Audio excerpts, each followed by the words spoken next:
Hello, everyone. Good evening. Good evening. Happy weekend. We are live, and it is time to experience the power of LinkedIn in words and in action. Thank you for joining us. Please let's know where you are joining us from in the comment section, whether on YouTube, whether on LinkedIn. Say hi to us. We like to see you. We like to hear from you. Tell us where you're joining us from. How ready are you for today's section? I've been all talks about today's section. Yes, because it means a whole lot to me. And not just to me, even to my guest speaker. Hello, I am Fair, my medical lawyer. Good evening. Hello, Jonah. Thank you for joining from YouTube. I can see you. Thank you for joining. We appreciate your presence here. Thank you. Thank you. So, as I was saying, this section is so much dear to me, and not just to me, to the guest speaker, because I brought in somebody that has the love of people in her heart, who doesn't just have only the love of people, but knows what she wants to do and knows what she wants you all to get from today's section. Hello, Damilala Ijor. Nice to have you here from LinkedIn. Ayonfe is also from LinkedIn. It's good to have you all here. Please let's alert people that needs to be here for them to be here. Hi, Gideon. I can see my people. Hi, hi. It's good to have you. Jonah is from YouTube and is from Nigeria. Thank you for coming. Thank you for coming. Thank you for coming. Share this link with your friends, your family members, anybody that you feel needs to be here. We are talking about something really important. And like I said, it's not just for lawyers, even non-lawyers can get from this section. Gideon is not a lawyer, he's a cybersecurity expert, but he's here. And we are happy to have him. You know, the more that you mix with lawyers, the more you become like us and start thinking like us. You guys don't know that. And another thing, somebody once said, a wise man once said that there are some people you must have in your network. It is very compulsory. He said lawyers, accountants, doctors, and any other people that you want to add to the category. But anyways, you people should do more with us, because the more you join us, the more you become like us, and we're happy to have you anyways. That was just on a lighter note. So it's good to have you all here. Thank you for joining this section, LinkedIn Masterclass for lawyers and law students. We are here to explain to you and teach you how you can be booked, you can be visible, and you can be paid on LinkedIn. You know, some people are on LinkedIn, but they are not yet visible. Some people are on LinkedIn, they are not yet being paid. But the truth is, there is a tendency, there is the possibility of you being visible and being paid here on LinkedIn. And that is what we are here to show you. And we hope that you have a great time with us this evening. And like you all know, our special guest for today, the most delectable woman. And like I explained my profile on LinkedIn, she's not just anybody. If you go to Favicon, she has been recognized as a top voice when it comes to project management, not only in Nigeria but worldwide. And she didn't get to this position by mouth, right? They saw something, and she has used LinkedIn as a tool to be globally visible.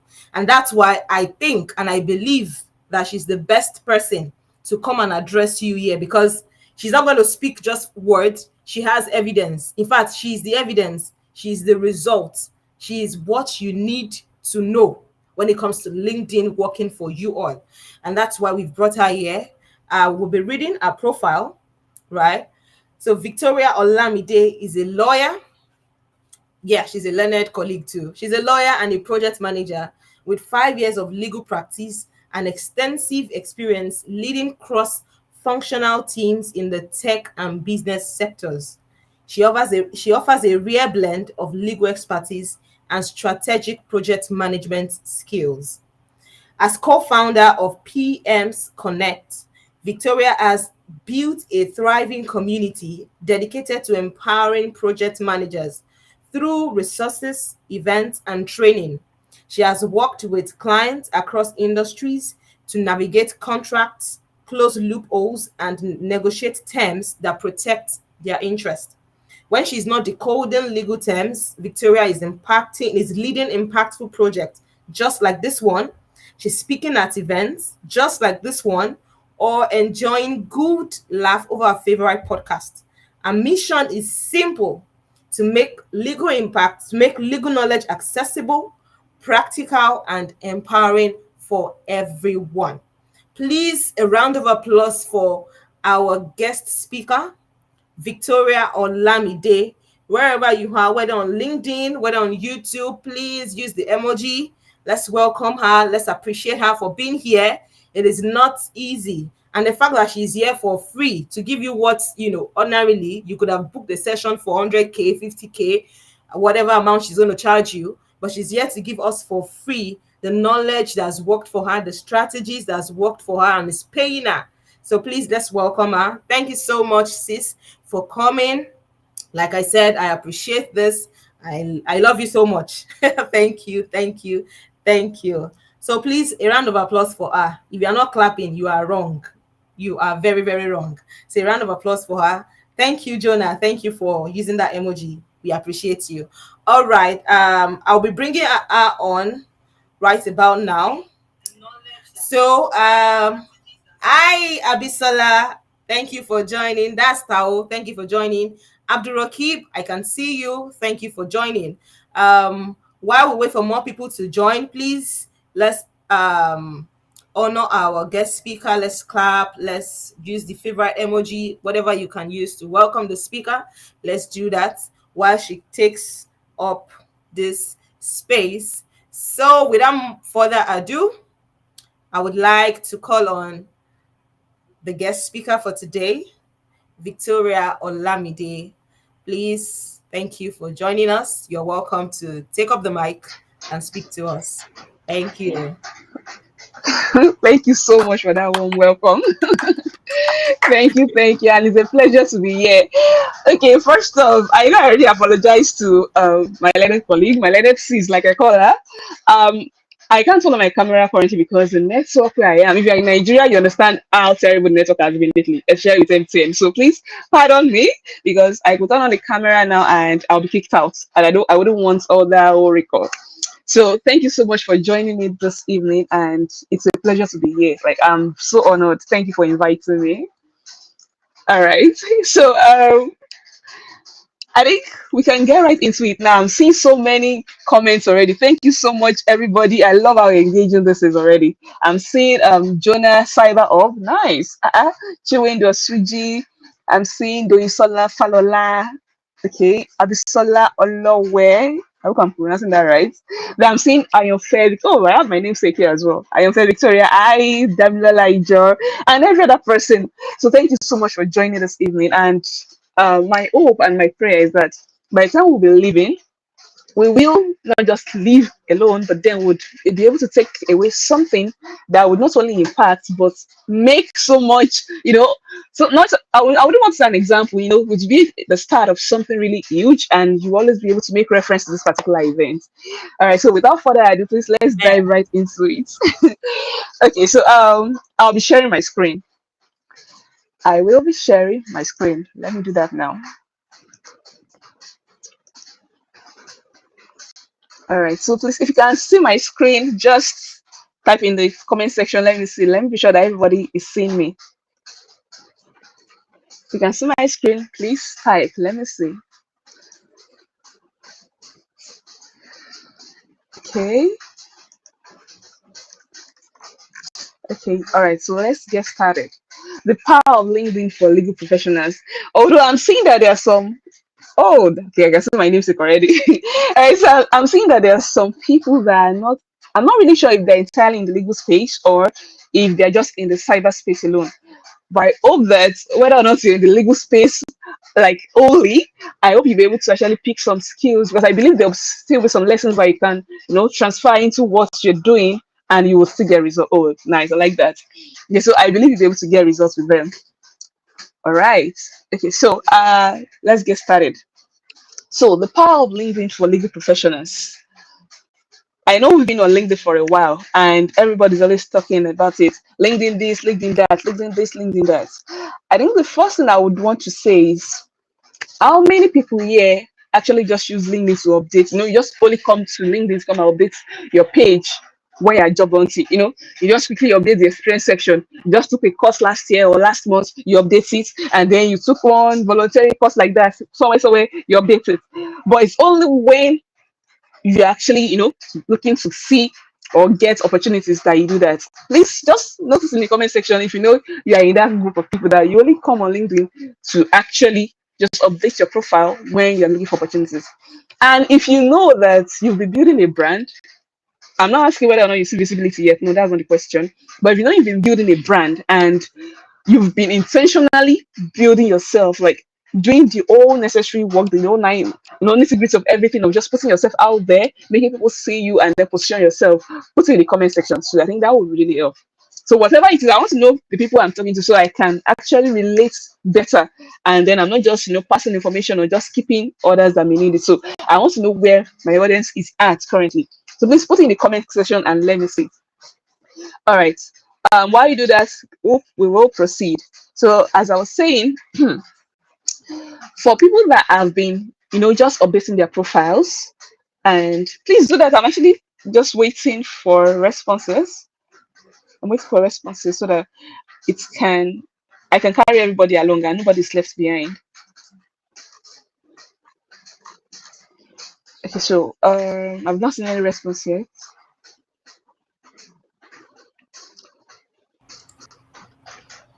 Please, let's respond. Let's respond. I hope you understand the question. If you're only using LinkedIn to update your profile, some people use it as their own digital CVs. So the only thing they do is to update it once there's a new thing. If that's what you are doing, indicate in the comment section. And if what you're doing, you are once in a while trying to build a brand, you are posting as you are empowered to, also indicate. Tao is saying that they try. They try waiting.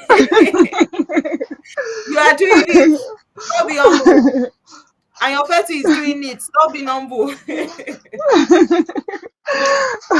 So you don't want to blow your trumpet. If you don't blow it, nobody will blow it for you.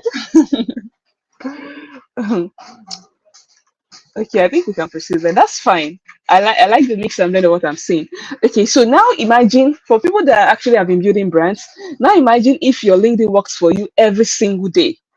Like it's bringing you clients, referrals, speaking gigs, or even global opportunities while you're asleep. Maybe you just keep LinkedIn for a day or two and then you come back to your DM. You're seeing, oh, wow. So if I'm not here now, this opportunity would have gone. You're missing them in your DM. That's the power of LinkedIn, especially for lawyers. And today, one of my goals is to actually show you how to do that, to unlock that power and, be able to decide to do things for yourself. All right. So that takes us to the next thing. And that is okay, let me go to the next page now. Why LinkedIn for lawyers? Why LinkedIn for lawyers? Normally, I know a lot of us might have seen this severally, and if we have not, then we are seeing it now. We have 1 billion plus professionals on LinkedIn. Like we are many. I know it may sound untrue because you may be engaging with the same set of people every day, or you may think that the people you know are the people you know. But truly, LinkedIn has more than 1 billion professionals. And imagine, I know the last world record is about 7 billion, right? If about 1 billion, 1/7 of them are on LinkedIn, then you know that it's like you are in the midst of, I can't even count because you can't imagine how huge a crowd of 1 billion is. So that is how big or how huge the potential on LinkedIn is. However, it is not all of them that are active on LinkedIn. We all know that. You get on LinkedIn and you see that some people are there maybe 9 months ago, 6 months ago, 7 months ago. Those ones are just there. They only come to update LinkedIn when there's something special going on in their lives. Those are not the people we are talking about. Now, by the time we are cutting it back or cutting it down, we see that the number of people that are truly building on LinkedIn and are active, the active LinkedIn users now, may not be up to 1/3 of this entire number. I doubt it if it's up to 1/3. That's showing that there's now a smaller category of people that you are relating with, that you are dealing with, and you actually stand a better chance of being seen. Because if you are just one of 1 billion, nobody will see you. But when you now cut back when you cut it down a bit, you realize that if you actually position yourself well, you put yourself in spaces where you can be seen, you would actually attract those opportunities instead of chasing them. And that's how you get, to get. I remember the very first time I think I would say that was about 2 years ago when I was job hunting, and I went for a particular interview. This was someone, one of these women. Funnily, I researched on LinkedIn, so I went online. She was one popular woman like that in Lagos. I researched on LinkedIn. I went online. I researched her. I went on Instagram. I saw at least I can understand who it is I'm dealing with. And of course, I scaled to the top of that. To the you would have scaled through the HR to the all of them like that. Then finally you get to meet the CEO. That's the woman now. And the first thing she told me when we met was that she actually went on LinkedIn to research me so that she can know who she's dealing with. In my mind, I'm like, wow. So as I'm researching you, are researching me, we are researching ourselves. Now it was at that point I knew that I couldn't just come online and do anyhow, because whatever it is I do gives these people an impression of me. So what kind of impression do I want them to see? What exactly do I want them to know about me? And that is where you build credibility over noise. Because if you are not careful with how you relate on LinkedIn, you may be setting yourself up for, I don't know, so many things that may not actually be in your favor. I know this is just the background, but yes, I want you to actually understand the importance of how huge LinkedIn can be, regardless of the profession you are in. Whether you're in law, medicine, even a graphic designer or brand, whatever it is you're doing, the potential is huge.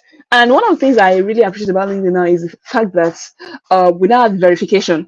Unlike other social media platforms whereby verification only means maybe you're a celebrity or not. No, if you open LinkedIn today and you verify, you are eligible to get clients. Because why? It just shows that LinkedIn has vetted that process. It shows that you are real, and for you to actually be verified, you must have used a government, acknowledged of government recognized ID for you to be able to do that. So it already eliminated the fact that maybe you are in UK or you're not in UK, you're hiding in one corner in Pakistan and you're operating in US. It already removed all those things. And that's one of the essence of building credibility as well.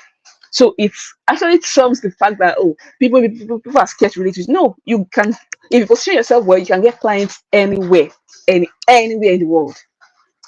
And that takes us to the next one, and that is your profile optimization. But before I go there, I would like to just share a quick tip about my own journey.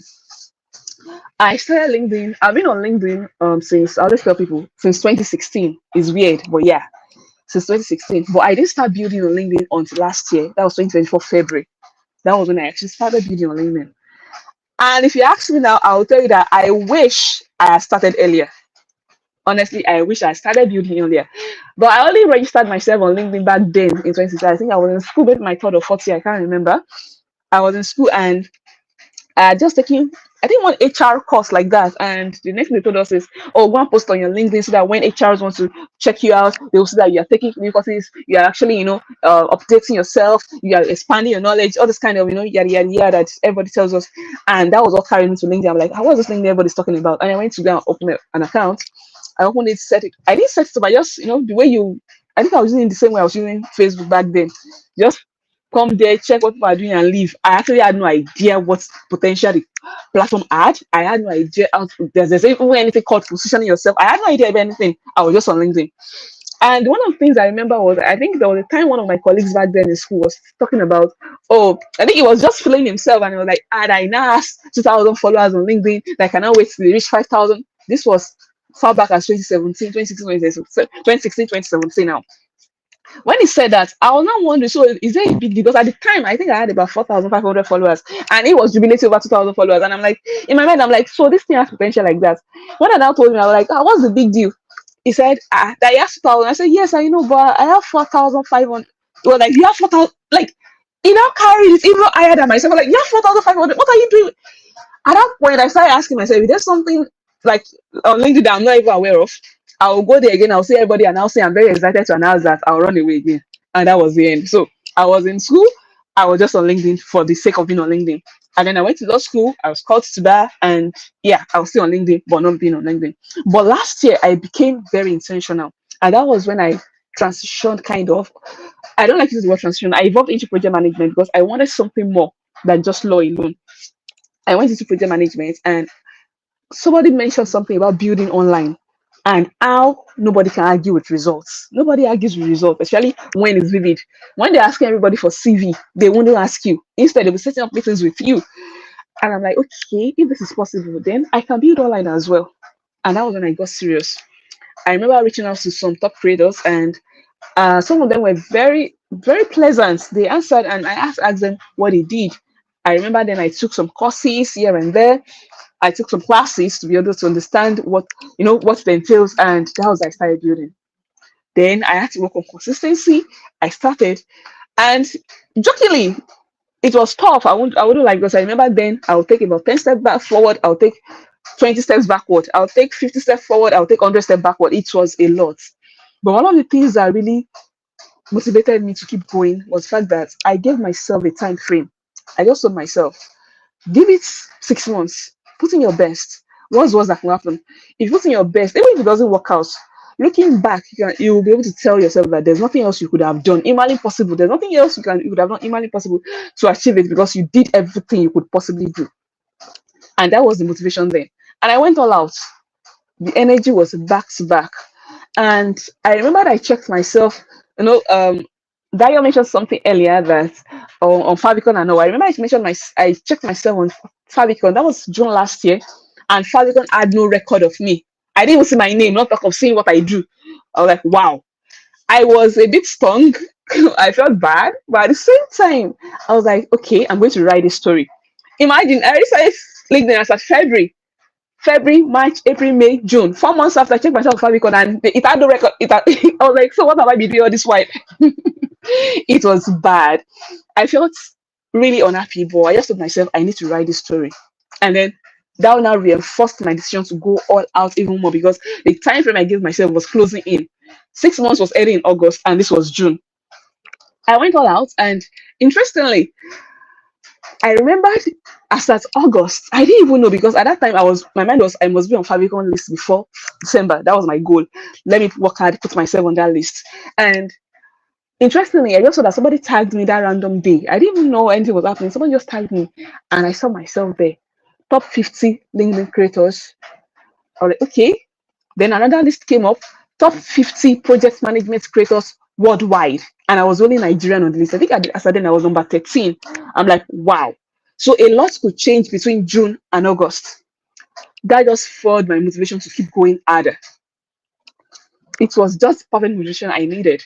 And within that time frame, I got my first international clients. I was able to meet and collaborate with so many people. I got invites to speak on global stages. Like, I was only Nigerian, the only African on the stage. And it has brought so many opportunities. It just gave that visibility I never expected, and it's been a turnaround. Also, there are some clients I didn't even need to pitch myself. I just see them in my DM. Oh, Vicky, I believe you do this. Can you help me with it? I remember the first one I had, and I had to ask the person before, like, my very first client, because I wasn't sure I wasn't sure if he was asking for my services or if he just wanted me to help him. I had to ask, are you requesting for my services on this issue? When he said yes, it was like I won a lottery. I was like, wow, finally it is happening. I was so excited.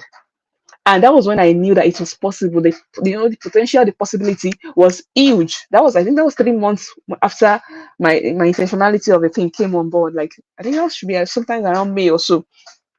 It really fueled my motivation. So that means all these things that these creators are saying, yeah, they got their $500, they got their $1,000, they got their $200. It's not scam. It's actually possible if you know exactly what you're doing. And that brings me to my next thing on the page now, your profile optimization. Your profile optimization, one thing I always say to describe this, to explain this, is that profile optimization on LinkedIn is like saying you cannot convince anybody. The only way you can convince anybody on LinkedIn that you do what you do is for them to see the way you are. So if you don't look like what you claim you do on LinkedIn, nobody will take you serious. That is how I define profile optimization. If you don't look like what you claim you do, nobody will take you seriously on LinkedIn. So just see your LinkedIn profile now as your own online office. The way you go to office every day, whether you work remotely or you work on site, the same way you package yourself, you go there, and you can't go to the office and dress shabbily. You can't go to your office late. Maybe your work starts at 7 or 8 or 9, whatever time it starts, and then you're showing up as at 10 p.m. Sorry, 10 a.m. rather. We can't do that. That was the same mindset in which I approached LinkedIn. I was like, let me give it my all. If it doesn't work out, I know I did my best. And then if it works out, then fine. That means all well and good. And that was it. So what I'm saying is, essence is, if you're going to actually do something huge on LinkedIn, your profile optimization has to be at its peak. Yes, there's always room for improvement. You cannot get it 100% at once. No, nobody gets 100% at once. No. But gradually, everything you're doing becomes clearer. And then you keep modifying it as you go on. You keep adjusting as you proceed. And that is the beauty of, improvements. That way, you get to prioritize what you want, know what you want, go for it. That builds your authority, and eventually you get to monetize your skills. It's just that three phases. You prioritize, you authorize, and then you get to monetize. But if you don't prioritize your presence on LinkedIn, there's no way you can become an authority in your field. And there's certainly no way anybody will reach out to you to actually pay for those, for those value or those skills you're bringing to the table. So it goes exactly in that order. And that takes me to our next, to what we'll be dealing with next. And that is the common mistakes lawyers make on LinkedIn. The common mistakes lawyers make on LinkedIn. I know, of course, we've all heard it. This particular one, if you follow top creators, you would have seen it severally and severally. But then I'm coming with a particular twist today, because this is essentially for lawyers alone, not the general LinkedIn audience. So my goal now is to actually make you see how this applies to you in law and how you can actually implement them ASAP. The goal is for you to be able to implement the strategies ASAP and see results ASAP. That's the goal. All right, so let's proceed. One of the very first common mistakes that we see on LinkedIn is for lawyers. Of course, we already know you're a lawyer. We already know you don't necessarily come and put it on your headline. That's for your headline, all this generic headline. Some people you see lawyer slash maybe legal consultant. Then you now see maybe their field, data privacy slash. All those things just essentially speaks about you, and you. Instead, the goal of your headline now is to state how you help your audience. In short, the goal of your entire profile, because that's your what they call your profile itself now, like your website. See your LinkedIn profile as your website. So you want anybody visiting your profile to know that yes, you got them. I got this. I can do this for you. I can help you achieve this. Your profile from your banner to your headline to your profile picture to your feature section to your about section to your experience section should be screaming, I can do this for you. So if everything your profile is saying is about me, then you're on a long thing. You are on a long thing. So instead of you to just list maybe lawyer or barrister and solicitor at law, you don't need that. Honestly, you don't. They can easily see that in your experience section. They can see that in your content. They can see that in your pictures. Sorry, let me. Okay. Some people even say barrister and solicitor of the Supreme Court of thank Nigeria. you. Exactly. Thank you. So some people do that as well. Like they can easily see that. But imagine someone from what corner in the UK is looking for a lawyer that can actually work with her, maybe remotely on a particular you can work as a legal consultant, you can work as a different areas now. Even as I know some people work as paralegals, because that way you don't necessarily have to go to court for them, but you can do the normal office work as a lawyer. Some work as corporate lawyers, whereby they work remotely with companies. I do that as well. Some work with startup brands. Some work with a lot, and you are working remotely. You don't essentially have to work in the four walls of the court for you to be a lawyer. There are several areas now. We have aviation law, we have data privacy, we have cyber security, we have legal project management. We have several now, tons and tons of them, whereby it has given us that leverage to be able to work anywhere in the world. The only place you have to be solely online, or be on site rather, is the courtroom. Yeah, the courtroom. I know I heard now that maybe they are making AI safe for you to be able to do that online. I don't know how that's going to work anyway, but currently that's the only one that works on site. Every other one, if you position yourself well, you can work online. And of course, like I said, that takes me to that generic, headlines that people have. So if you know that your Currently, now that your profile is like that generic headline I'm talking about, please, it is time to change that. I am not accusing you. I believe you didn't know. I didn't know as well. But when I knew, it's changed. So instead of you just saying, oh, barrister or lawyer, attorney general, whatever it is you're doing, rather, why not make it what they stand to benefit? Because if you just say that, it makes you invisible. There are thousands like that. You need to stand out. You need them to enter your profile and be like, this is exactly what I've been looking for. This person can get this done for me. Let's move to the second point. The second point is you treating your LinkedIn like a CV storage. And that was why I asked at the beginning when I started this. How many people just come to update, update LinkedIn? I just took one Coursera course like that. You come and update it. I'm very excited to announce that I just compare what course me and blah, blah, blah. You write it there and everybody likes it and move. Then next 3 months or next 6 months again, you come and update it. If that is just what you're doing, then you are not maximizing the value that comes from this platform at all. LinkedIn is not where your CV goes to die. It is where your brand should come alive.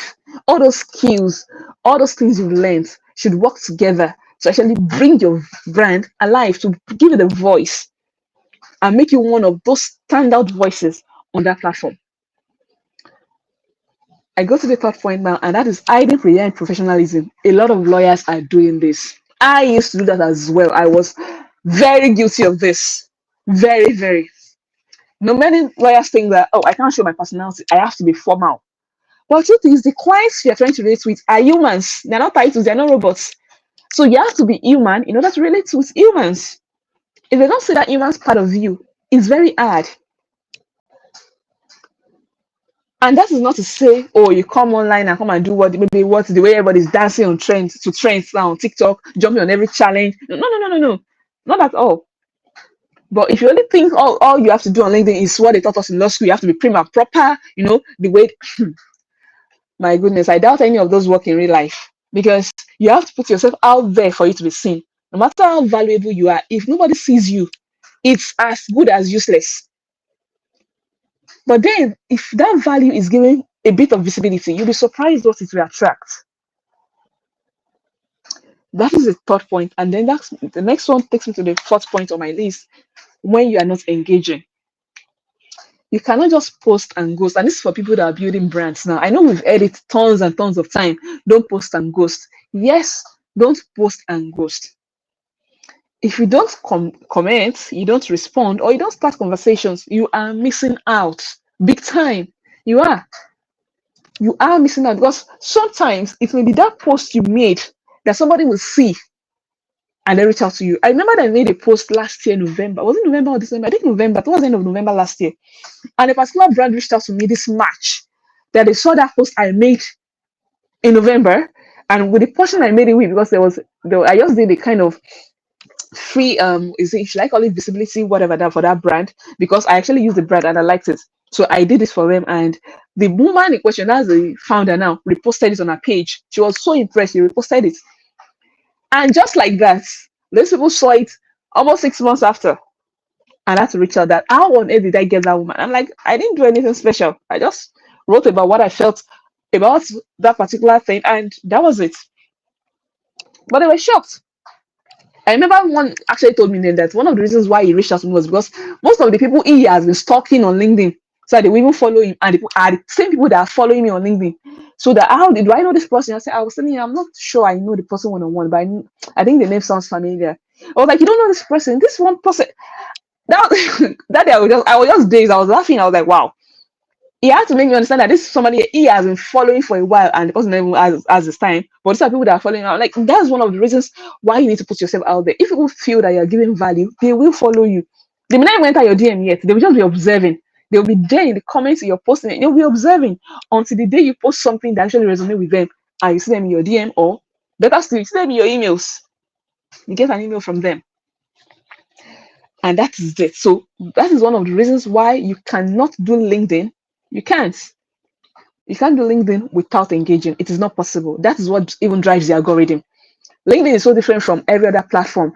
It is not Instagram. I always tell people this, that the video could disappear on Instagram now for 6 years or even 6 months, and then one day you just put boom, I'm back with one video, one picture, and then you see 1 hour later you'll be seeing 3 million views. It doesn't work like that on LinkedIn. Only you and your family members will be. That's even if your family member sees it. Only you. Why? Because LinkedIn operates with, we rise by lifting others.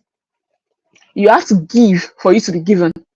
You have to show up for others for them to show up for you. That is how LinkedIn operates. So you really, really need to put yourself out there for you to actually be seen. So in those comment sections, you are rooting for people, they are rooting for you as well. The algorithm sees this as what you're like. By the time you post and these people are engaging you, it just tells the algorithm that this is valuable and it pushes it to a larger audience. But if you don't get the initial grassroots audience for yourself, it's difficult for them to push it to a larger audience. It's very difficult. And the more you do it and show up for others, the larger your community grows, the bigger it grows, the more intentional it becomes, the more they show up for you. That way, they make your growth sustainable. It is that simple, honestly. It is that easy. Yes, the work to actually get there is tough. I'm not undermining it anyway. But then, it is that easy if you actually put in the work. You will see the results and you'll be surprised. You will be surprised. And that takes me to the next thing, the personal branding now versus professionalism. I mentioned initially that a lot of lawyers, a lot of us actually hide behind professionalism. We have to prim and proper, be on those suits, your wig and gown, the case of this versus that, whatever it might be. And then we find it hard to actually translate this to our audience on LinkedIn. I remember that I struggled with that as well. I really did. I had to go and learn how to actually talk in conversational tones. Initially, when I started, I was talking like I was a professor. Nobody was nobody had my time. For a while, I doubt if my post ever got to 50 likes. And then after several months, if it got 50 likes, I'll be dancing. That finally we are making progress. But then the more I kept pushing myself, the better, my writing became. I realized I was able to shed away all those formality when it comes to talking and then be able to converse day-to-day conversation. I was able to use that in my own post, my own content. I was able to relate that to my audience. And that was one of the things. I remember my very first post that blew up was a post where I was even vulnerable. That would be my first speaking engagement. I think that should be around, was it May or June last year? I can't remember. But then I wrote about it. I think, yeah, either May, yeah, May, I think either June or July, maybe most likely June. And I remember then I just wrote about it that this was my first speaking engagement. I hadn't done it before. I'm not sure what to expect. I was just very vulnerable in that post, and that was the first post that blew up. People could relate to it and kept on encouraging me. Vicky, you can do this. We are rooting for you. I'm like, wow, wow. So I think I remember the next day I had to post about it that I can now say I finally have a community, not just followers. Like I was excited, and it has been very, very beautiful since then. Because you keep seeing people that keep encouraging you. Sometimes they just enter your DM and tell you they've seen what you've been doing and they're there for you. Now, some people may be thinking, if I brand myself too much, won't I look less professional? The answer is no, you won't. Your personal branding doesn't reduce your professionalism. It doesn't in any way. Instead, it enhances it. It gives you, it makes your name become an household name, not just your name alone now. Not just your name alone, because when people hear that name, it becomes, oh yeah, I know her, I know that brand. It becomes a brand. Just think about it like this. We have two lawyers, right? One writes weekly posts breaking down complex legal issues into simpler terms. Every time, just come let people know, okay, are you facing this? Maybe your land was taken, you want to do this, or maybe divorce. Whatever the case study might be, they come online, they relate these issues, and then they provide solutions that people can actually go into.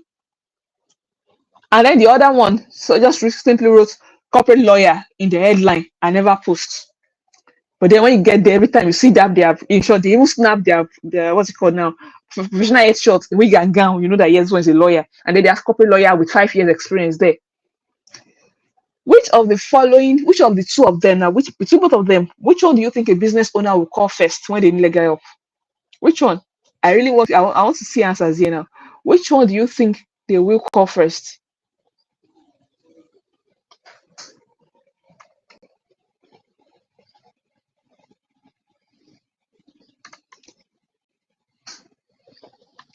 Can anybody hear me? I want to be sure. I just asked a question now. Between the two lawyers, which one do you think will be called first? Sis, I think you should repeat the question so that people can get you. All right. So I was saying, we have two lawyers. One usually write weekly posts, breaking down legal issues into simpler terms, whether it has to do with divorce, or has to do with property law, or has to do with whatever topic. He breaks it down and then tells clients now what to do. If you know you're in this situation, do this, do that. These are the things you can do to avoid it. And even if it happens, these are the ways to go about it. This person comes online and writes things like that. While the other person, once you enter their space like this, that their profile, you just see corporate lawyer in their headline.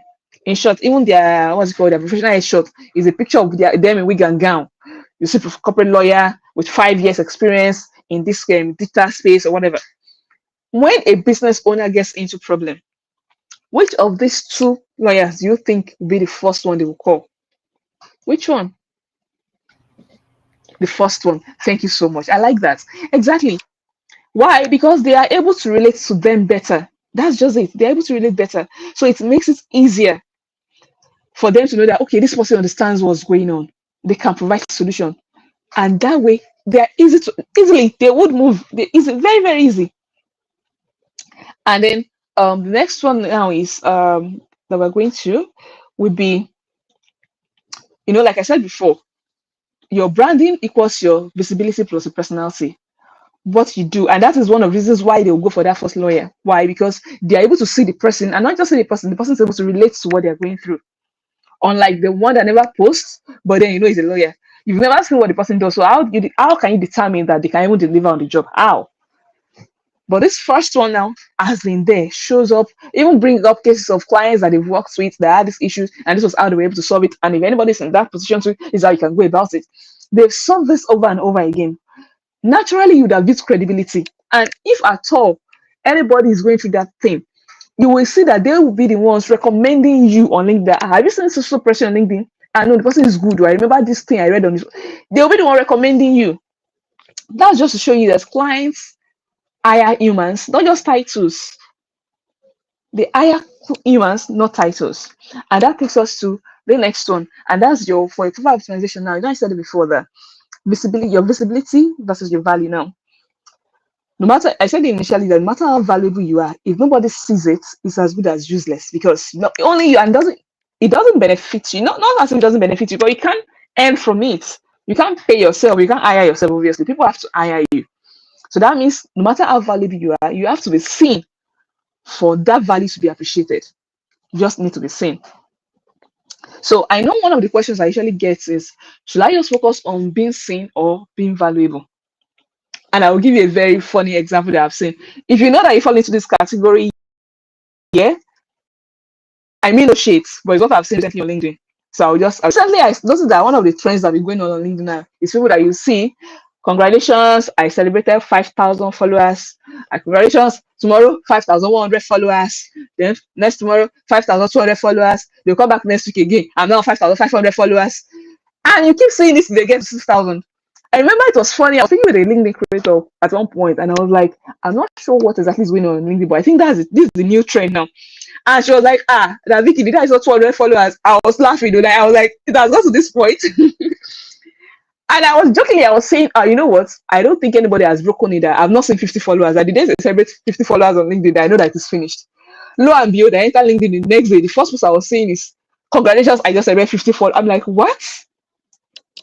It is not bad, honestly. You can celebrate whatever number of followers you are celebrating. But now, picture this. I am a client. I see your post at one point that, you do this and you do that. And I wanted to visit your page. And everything I'm seeing on your page, your post, has to do with 5,100 followers, 5,200 followers, 5,300 followers, 6,000. They want to 6,000 followers again. We are 6,100 followers. So, you are visible, but are you valuable? That's my question.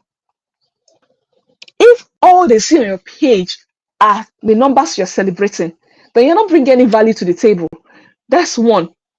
Two, it actually waters down the original milestones. Yes, celebrate. You've seen 50 followers before. Thank God I'm not the only one. So, two, it waters down the original milestones because the initial reaction you have got for people when you celebrate 1,000 followers, 2,000 followers, 30,000 followers, by the time you've celebrated 9 for celebrations before the 1,000 followers. By the time the 1,000 comes, it doesn't make it any special anymore. It doesn't, and that's why they call it milestones. It waters it down. Those are your, that's are your milestones. That's how you count milestones. But it waters it down. And that is why I repeated it the first time, that first, you can be visible but not valuable. If all your clients or potential collaborators with you come on your page and all they're seeing is that you're celebrating one celebration or the other, and you're not providing real value, then there's no way you can be credible. No, because people need to see. Nobody argues with results. Nobody. So visibility attracts them, but it is your value that retains them. You need both. And that is where those milestones come to, it comes in between your 1,000 to 2,000 followers. If you've spoken about the clients you've held, the projects you've handled, the mistakes you've made, the lessons you've learned, you've spoken about all those, and then you're now celebrating 2,000 followers. It just shows that people have grown with you. They were part of this journey. It gives meaning to what you're celebrating. So I repeat again, you need both. To actually succeed on LinkedIn, you need both. So it now it boils down to what you're going to do. And that's the fact that you are not just being visible alone, but you are being valuable. So if nobody sees you, your value is wasted. But if people see you, but you are sharing nothing on value, they would not stay. They won't. So you need both working together. So now let's get to the next part of this, and that's your banner plus your profile. That's your banner and your profile picture. We call it profile picture or your professional headshots. Either of both is fine. I usually call the banner your free billboard. That is where you scream the offer that you're giving your clients. The way you're going through the streets of Lagos now, maybe on Third Mainland Bridge or whatever it is, one corner like that in Lekki, and you see that big billboard or whether Funke Akindele or whatever, advertising whatever is going on, or maybe for a brand they're representing. For that the brand, so a lot of them are brand ambassadors, right? And you're seeing those. That is the same way your LinkedIn banner is. That is your free billboard. But a lot of people don't know. They don't. So that shows in the way they approach things, because they don't know. That's why some people just write their name there some people just write repeat your name. Your name is already there above your headline. You don't need to repeat it in your what's it called, your banner. No. They are not blind, they can see it. Now let's get a bit more practical. When it comes to your banner and your photo, like I said before, your banner is your free what billboard, right? Put a tagline or something that is related to what you do. Put a tagline or something that shows that, oh, I help you get this, or I help you achieve this, or I do this and this and that. What you do, how you do it, and the result you get. Those are the things that needs to be in your banner. Simple and short. You don't need too much stories, because those other ones, your headline, your about section will still talk more about it. But your banner should go straight to the point. ASAP, like straight to the point. And then for your profile picture, it has to be clear, professional, and approachable. Not the one that you'll be frowning and look like you're fighting them. Because your picture can either draw them in or make them run away. Depends on what you look like.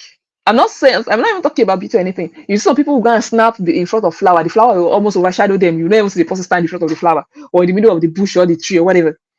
No, you need a clean, clear professional headshot that looks like a passport. You don't necessarily have to be on suit, but you should be professional. I always say, if you don't look like what you claim you do, nobody will take you seriously. If you're approaching a brand and telling them to like you're going to be working with them, and they should be paying you $1,000 and above, and you're looking like someone that is still hungry, they won't take you seriously. That is why your profile picture needs to depict exactly the value you should give. And that's it. And this takes us to the next part. After your banner and then your profile picture, it takes us to your headline. I said it the other time when we were talking. I said some people write corporate lawyer with 5 years experience. Some will write attorney and maybe barrister and solicitor at law, whatever it says. From that, you have to show the value you give. So from that, just take it from that lawyer, take it straight to, if you're helping startups stay compliant while scaling, that's fine. If that is what you do, interpret it. Your headline as well should talk about what you do, how you do it, and the results you get. Some will say who you do it for. What you do, what you do it for, and results you achieve. It should be speaking to your clients. You can your banner, your about section, everything should be speaking to your clients. Your banner, your headline, your feature section, everything speaks to your clients. So if it is not, if it's still about you, then you're making a mistake. Because at the end of the day, when you're speaking to them, automatically it's speaking about you, but indirectly. Because I say if I'm saying now that, oh, I'm helping startups stay compliant while scaling, they are seeing themselves in it, but at the end of the day, I am the one doing it. I am the one doing it. So it makes it easy. Some will even say, oh, business enabling legal professional. By the time you put it there, I help startups stay compliant when scaling, and I put slash business enabling legal professional. It just shows that, okay, this is what you do, and this is who you do it for, and how you get it done. Make it outcome driven. Let them see that result. Like, make it result driven, so that way they see the transformation. What you do, who you do it for. I help startups. Those are the people you help. What do you do for them? Stay compliant while scaling. So that way they can see what you do, who you do it for, and how you get it done. Like that way, they're able to see themselves in that transformation. So regardless of whatever it is you do, cyber security or whatever, use that same formula. What you do, who you do it for, and results you achieve. Secondly, your about section. Your about section is generally where you tell your story. But when I say your story now, it's not the way you write your post. No, no, no, no, no, no. Instead, you want them to see who you are, what you do, and where you're going. But remember that you're not speaking about yourself now, it's about them. So you're not writing it like, oh, I am Victoria Lamide, I have 5 years experience in law, I've done no, no, no, no, no. Because at that point you're only reading about you and nobody cares, nobody wants to read about you. That's the truth. Nobody has time on LinkedIn. Nobody wants to read about you. But in that particular order, who you are, what you do, where you're going, when in that particular order, you are writing it, addressing their pain points. So that way they're able to see themselves in what you're doing, what actually draws them close. That is it. And they'll be like, wow, this is what I've been looking for. I actually have these issues. I've hired this and that, and it's not helping. But now that's just it. They need to see themselves in that particular order. And that, of course, I always recommend this particular storytelling or copywriting, the pastor copywriting technique. If you know you're aware, if you heard about the pastor copywriting technique, please put it in the comment section. I would love to know people that have heard about it. The pastor copywriting technique. Please put it in the comment section in the next few seconds. I know there are a lot of copywriting techniques we need. I had to, all these were some of the things I learned last year when I came, because no, law school doesn't teach you. No, university doesn't teach you. No, no, no, no, it doesn't. If you know you are well, to be sure to know people that have heard about it before and people that are doing something about it, or people that are hearing it for the first time as well. The pastor copywriting technique.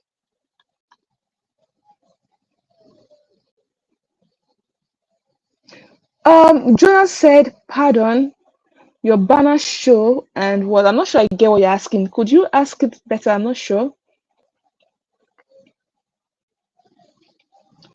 I And yeah, I believe can you see. missed something. It looks like you missed Yeah. something when you were saying, when you're talking about banner. So that was what I was trying to get. Okay, banner. Let me put it back there. This banner. Your banner, I mentioned that your banner is your free billboard. So I'm not exactly sure what is asking. Could you just ask better so that I don't have to address that? Okay, yeah, and Abdul Rakib, you're right. Value comes from visibility. Yes, it's when the visibility comes, it makes your value more attractive. I agree. It's that simple. So I ask again, how many people have heard about the pastor copywriting technique? Like pastor, the normal pastor, Pastor, Pastor. How many people have heard about it? Yeah. Okay, so I will just speak briefly about it. The pastor copywriting technique is one of the ways you can structure your writing to make it very persuasive. And it addresses it in the order in which it should go. Pastor is PAR, but there is an acronym. P is problem. P is problem. A is amplify. A is amplify. S is story, the story slash the solution. The story slash the solution. Then T is the transformation or the testimony. I'm going to explain them right now. I'm just still giving you what individual mean. T means transformation or testimony. The O is your offer, what you're offering. And then your R is your response. R is your response. I take it again. P is problem. A is amplify. S is story or solution. T is transformation or testimony. O is offer. And then R is response. O is offer. And then your R is the response. So the problem. First off, you need to start by identifying the problem or the pain point of your audience. You need to, and that is where your research comes in. You cannot address any pain point or anything if you don't even know what they are going through. It's not possible. You can't. So, for instance, most lawyers now have LinkedIn profiles that are invisible, right? They tend to blend in with thousands of other people and miss out on clients and paid opportunities. So, those kind of people now, these are the pain points that the audience feel that why, and that is why this particular offer that Daya has created now, this is why it's on ground, and that is why you and I are here today to address it. That is the same way you craft the problem too. You could tell them, oh, are you struggling with this? Are you struggling with that? Are you this? Are you like, it could be anything, but then you won't know if you haven't made your research. You won't know if you haven't made your research yet. And that is where research comes in. And if you're going to make your research, there are 3 places I would recommend. I remember that my coach recommended it to me and it has never failed. The first one is on Reddit, reddit.com. I don't know, can I type here? Is it possible for me to type? Okay. Oh, thank you. Daya is typing already. Okay, maybe she would do that for me too. Reddit.com. While you're making your research, the first one is reddit.com. Okay. Oh, I'm just seeing people's comments. I'm hearing it for the first time. Oh, that's great. That puts things into perspective, and that is why I'm explaining it now. I didn't know it before as well until I had to take a lead generation course, and that was when I was hearing it for the first time. And that is why the difference between a sales strategist and a lead generation expert, you see a lot of them, these are the things they do. So, oh, thank you. Yeah, reddit.com. That's the first place you go to make research. The second place is Quora.com. Quora. I know we all know Quora. A lot of us know Reddit too. Quora.com. And then the last place is the YouTube comment section. YouTube comment section. And I will explain. When you go on Reddit or Quora or YouTube, you are typing in people. For instance, let me use our host today. She's a cybersecurity expert, right? Please, can you tell me one of the major things people face when it comes to cybersecurity? I just want to use that as a level ground explanation. One of the major issues people face when it comes to cybersecurity. Do you mean what they face when it comes to breaking in, or when it comes to attacks, or what? No, when it comes to your clients, what's the major thing they face? The clients that you're offering services to. Well, one of the major things they face is the cyber incidents that happens. So, most of them do not know how to address them. They come looking for the cyber expert to help them address the issues. Okay, I'm trying to get this. Is it cyber incidents? Okay, like cyberbullying, or that they actually got into their platform without their password, or like that's what let's do phishing. Let's do phishing. Phishing is still common. Okay. Oh, phishing. Phishing. Right. Okay, where you pretend to be who you're not, and then you fall for that scam. Yes. Good. All right. So I'm explaining now so everybody can be on the same page. Let's use that for instance. If you go on reddit.com, the first thing you could ask Reddit or Quora or even YouTube comment section, but then for YouTube comment section, you're going straight to YouTube. And then you type in the search bar. You're typing, I am a cybersecurity expert and my clients are facing this and that. They've fallen for the phishing scam, or rather, let's reward it. Rather than writing all those long, you can write that long sentence on Quora and even on Reddit and you get result. it may not really give you the kind of results you want on YouTube, which is where you have to be more strategic, because YouTube does not really give you that grace for long. If even it may actually lose track of your thoughts and then give you multiple responses. But let's just be more. Let's narrow it down. Phishing is a problem, right? What do I do when I fall for the phishing scam? Or what is the first step to take when I fall for that phishing scam? For instance, you thought you were talking to your mom, but it wasn't your mom. And then, especially for people that, for instance, maybe the thank God OPay and the likes now, I'm beginning to see that they're taking more strategic options now to be able to, safeguard their clients. So imagine somebody called and tell you to read out codes, and then you fall for that. I think that's a very common one. Let's even start with that. That is the issue. You can go online and ask, when my client falls for this, what's the first thing to do? Or you may not even say when my clients, put yourself in that position. When I fall for a phishing scam, what is the first thing to do? And then you will see, what this will do is now give you responses of people that are falling for that scam. One, it will give you responses of people that have responded to those that are falling for that scam. Two, there's not giving the response of experts that will share their knowledge on what step to take for those that are falling for that scam. Once you'll see this in the tons of responses, because we generate a lot of responses for you, the comments and everything. What you will do next is for you to see those that are falling for the scam. Just keep reading. Oh, that's when you now know that, okay, people are falling for this. This is what they do. This is maybe some are ignorant. After they fall for it, what do they do? One of the first steps you will do is maybe to contact your bank to block your account or something. If you cannot do it manually by yourself on your website or on your app or whatever, you call your account officer. But some may not be aware.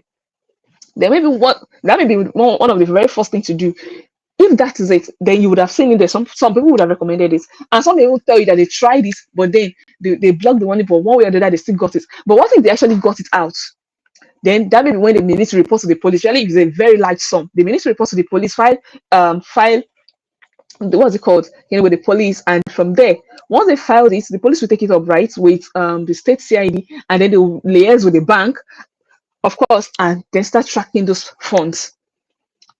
But you are the experts. You are the one that know all this back end of a thing. How do you now bring this to your people? You could just give a scenario, or maybe a client or somebody that are falling for this scam. You write about it. You get, but this one I'm talking in context of a content of a post, not your about section now. But I'm going to get to that in a jiffy. So you write about that, and then being the expert, you position yourself as an expert, writing the solution. If you've ever fallen for this, here are the steps to take. First thing, report to your bank. Second, maybe freeze your account. Then you attend like that. And then you cannot put at the end, if you have ever fallen for this and you are finding it difficult to actually know what to do, you could reach out in the DM. But when it comes to your about section, the very first thing I said is the problem, right? You already started the problem. And that was when I mentioned the 3 areas whereby you can get results. That's for you to make research now. I mentioned reddit.com, I mentioned quora.com, and then I mentioned YouTube comment section. By the time you type this on YouTube too, you see people that have made videos, people that are falling for it, or people that know people that are falling for it, and they've written about it. All you have to do is to go to the comment section as well, and then attend to it. Like, you see them and then pick it. Those are the things you're now picking up, those problems you're picking about and writing, whereby you're providing solutions to it on your own page. That is one of the major ways to position yourself as an expert. Because why? You are providing solution to that particular problem. So whoever has fallen victim of that, coming across your post or your page, okay, wow, okay. So I'm reading Abishola's comment. Wow, that's funny. Okay, but as I was saying, by the time you're providing solutions to it in your about section and even in your content, anybody that have gone through that will easily reach out to you. Why? Because they know that this is what you do. They've seen you provide the solution. Some of them might have even tried some of the things you proposed and it works for them. So it just gives you that credibility that you know what you're talking about. And these are the things that you directly and indirectly put in your about section as well. So once you've identified the problem, have you been a victim of a continuous phishing scam? That's the problem. That's why you start your your about section. Why? Addressing that problem. That is what captivates them. That is your hook, the problem. Then the goal is to amplify this. The goal is to what? Amplify this. And that's the second one that we're talking about then. That's the second one we spoke about. That's the A now. The A, the sorry, excuse me, the A in the pastor copywriting technique. Excuse me, please. Let me take water.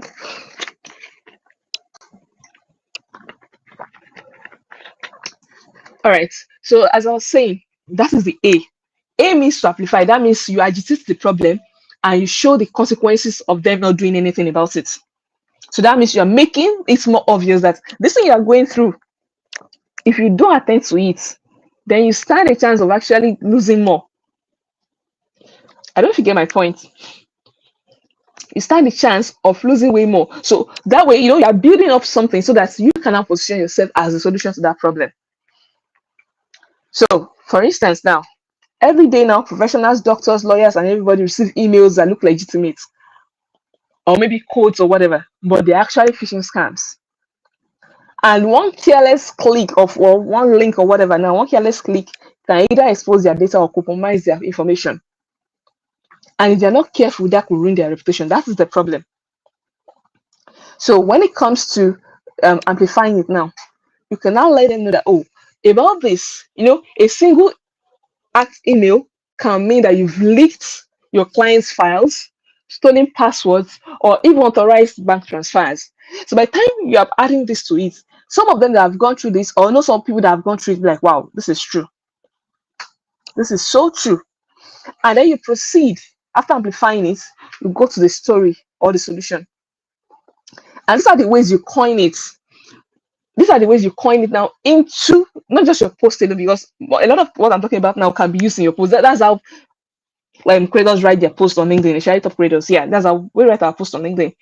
You measure the problem, you amplify it, and then you now give stories of maybe personally you or somebody else that have gone through it, so that people can relate. The goal here is relatability. The goal here is relatability. So once you may be able to amplify it to make them know that if this is it, then give a story. That story just buttresses it that, okay, this has happened to somebody before. This has happened to somebody before. And once that is done, what is the next thing? For instance, excuse me. So what I'm saying in essence is that for this particular one now, you could, like I said before, sorry about that. Like I said before, you could use it either in your what's it called now, your about section, and even as in your content, because this is particularly like I said, the copywriting technique, and the goal is to persuade people to do what you want them to do. So for your about section, once you've written this, that most business okay, I want to make it as practical as possible now. For instance, the problem: most businesses and professionals struggle with legal compliance. Of course, they all do. Then you can also say you've seen startups lose investors because their documents were not in order, or maybe because they clicked a single link, or maybe because they got an email that looks legitimate and they fell for it. I've gotten emails like that before, but because I had the knowledge, I didn't fall for it. I didn't fall for it at all. I didn't. But I know some people that would have. There were some that I remember that I had to seek counsel from this particular thing. Do you think it's possible that it is real or not? But some will never have the luxury of time to be able to process that. They would have fallen for it. And these are the things that these people leverage on. They know. They know. And that is why you don't want to be a victim. So once you're seeing this and then you're talking about a story, your story doesn't have to be more than maybe 2 or 3. No, it doesn't. Once you put that there, it's easy for them to know that, okay, somebody has gone through this before. And if I'm not careful, if I don't actually ask this person for their services now, I may be the next victim. I may be the next victim. So once they have that in their mindset, it's easier, makes it easier for them to know this person is the solution I've been looking for. Then you move on to the next thing. After telling the story, then that's where you now put the twist, the plot twist. The good news: these attacks are preventable. These attacks are preventable. But then you put that good news that, oh, and you now put there, these attacks are preventable, and that is why I'm here to help, or that is what I do, or whatever. Just that way you slot yourself in that is what you do. And once that is done, you'll be able to let them know that that is what you do. It's easier for them to say, as a lawyer, okay, for instance, A single click will actually cost you 250,000, right? $250,000 or whatever. Then you break it down to amplifying the problem. You've told it a story behind it. Then now comes the transformation. That transformation now, you are now showing how you've been able to copy it in the past, whether for your client, for a company you work for, whatever. All the things I'm talking about now may not be more than 1 or 2 lines or max 3 lines, because it doesn't have to be long. It's your about section. From there, you say, oh, as a lawyer, you step in fast and navigate these legal implications. You coordinate with cybersecurity experts and ensure that there's compliance with data protection laws. Now, when you put things like that, it makes them see that, okay, you're not just a lawyer, but then you are an expert who actually work with other experts in this field. Today, I don't just draft contracts or review policies. I help businesses stay legally protected in the digital world. By the time you're putting this next, you're already positioning yourself as the audience, sorry, as the solution. But you're not saying you do this, you're saying you do the suite for them. So they're still seeing themselves in what you're saying. Then you go ahead to actually seal it by making them know that this is real. I am the one for you. You can now say, oh, you've worked with startups to build contracts that actually protect their assets. You've ensured compliance with data and tech regulations, blah, blah, blah, blah, blah. You write all those. Then you proceed to actually still tell them. That way, you're nailing it fast. That your approach is simple, making them know that, okay, this is not some kind of complicated legal jargon that they cannot understand.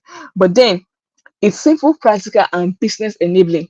So that way, their interest first is what you consider. So it is not just about avoiding lawsuits, it's about protecting their trust. So once you are putting all this there, it's just, imagine them just reading through and be like, okay, this is nice. Wow. I actually need somebody like this for my business too. I have not considered it before. Maybe I should reach out to this person. And if you're not even reaching out yet, they may actually, now come up with notification for your post and start seeing that, okay, let me see what this person is about. Let me observe this person. This person might be good for my business. So even if they don't reach out initially, they will reach out eventually. They may just want to observe you first. And eventually, once you've written all this, then to your offer, you propose what you do, that this is what you do for them, and then you now give them that response of how you'll be able to solve it and all. Then you give them a call to action. There should be a call to action, whether they should book a meeting with you, send you a DM, book a call with you, whatever it is, you should put it there. So that way they know that you are actually approachable and they can reach out to you for continuation from here. That is your about section. I know it sounds so complex, but it's not that complex.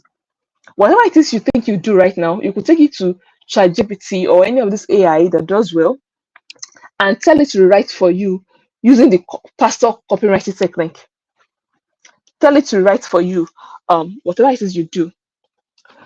Tell it to write for you using the pastor copywriting technique. That is how you get it. Like whether you're a cybersecurity expert, you are a lawyer, or like just a lawyer alone, or you are in whatever space you are, you can just take it like that. That's your about section. If your current about section actually tells what you do, but not in that manner, you will take it to pastor copyright technique, to ChatGPT, and tell you to write for you, use the pastor copywriting technique. And if you know that your current about section does not do that, please don't carry. Just tell ChatGPT that you are that's when you now prompt it. You tell it you are this and that, and this is what you want to do. You want it to rewrite your about section on LinkedIn using the pastor copywriting technique. And from there, once it gives you a result, you now, please don't just leave it and carry ChatGPT with all those robots emoji or the what's it called, all those flying, what are those things? Because some people leave it like that, the award, everything. Thank you. You want to some say with the rockets emoji, all of nah, please, you don't need that. Instead, just take it, like just rewrite it, delete all those things. Now use conversational tones. Just picture yourself speaking with Osir or maybe a friend, and you're talking to him that you do this and that. The way you speak normally is the same language you use. Then once that is done, please take it straight to your about section. It is done already. And once it's there, you can now tell somebody you trust to actually help you review it. Don't just assume that it is done and done. Tell somebody to still help you review it. And that way, they can point your attention to some other things that you can make, adjustments to, and that is it. I know I've made just so much on about section, and that's because it's very critical to your profile section. That's where people get to know you. That's your about. They get to know about you. But you don't want to bore them with stories. Please don't, because they won't read it. If it's too long, they won't read it. And also format it. The same way you format post on LinkedIn, format it for easy readability. Don't just put it there like you're writing an article. Nobody will read it. Make it easy for them, please. All right, that takes us to the next one. I don't want to really dwell so much on this part. I know this part now we already have it, so it's just how to position it. And that's your experience section. The experience section has to reflect your impact over your duties.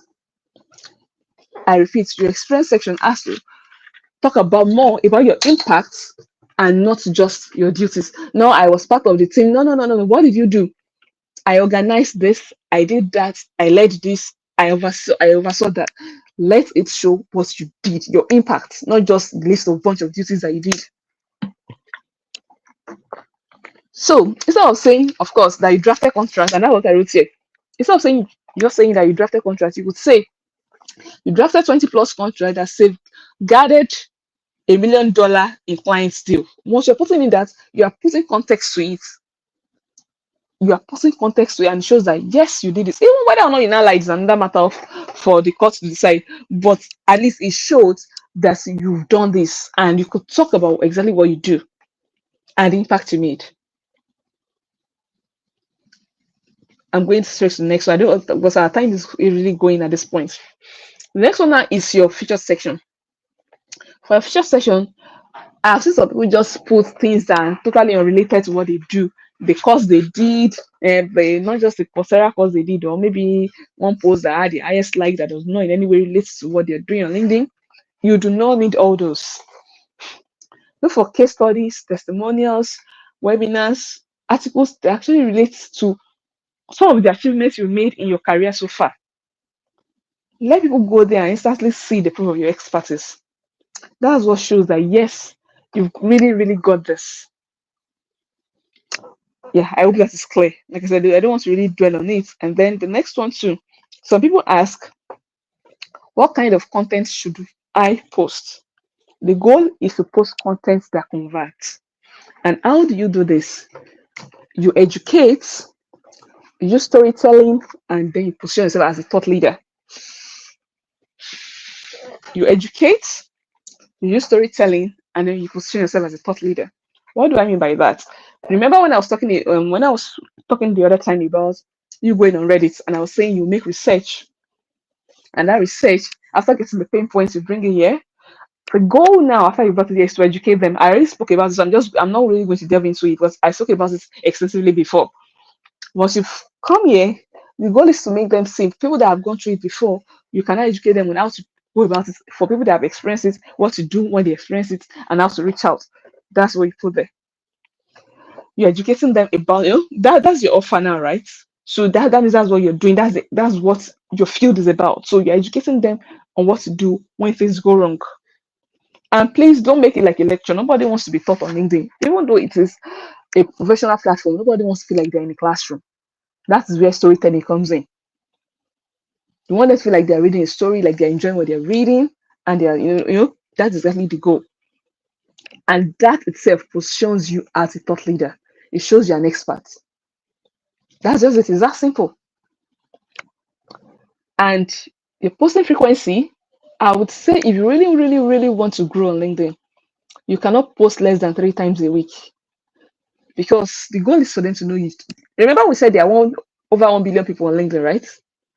If there are 1 billion plus people on LinkedIn, then what makes you think that if you come last week, you come this week, and then come next week, just once a day, maybe once a week, you come on Tuesday every week, what makes you think that they will remember you by the time you come the following week? Everybody is busy on LinkedIn. We're all pursuing what we are pursuing. Everybody's busy. So if you really want them to remember you for memorability's sake, you can't post less than 3 times a week. Mondays, Wednesdays, and Fridays, Tuesdays, Thursdays, and Saturdays, whichever way you want to do it, you decide.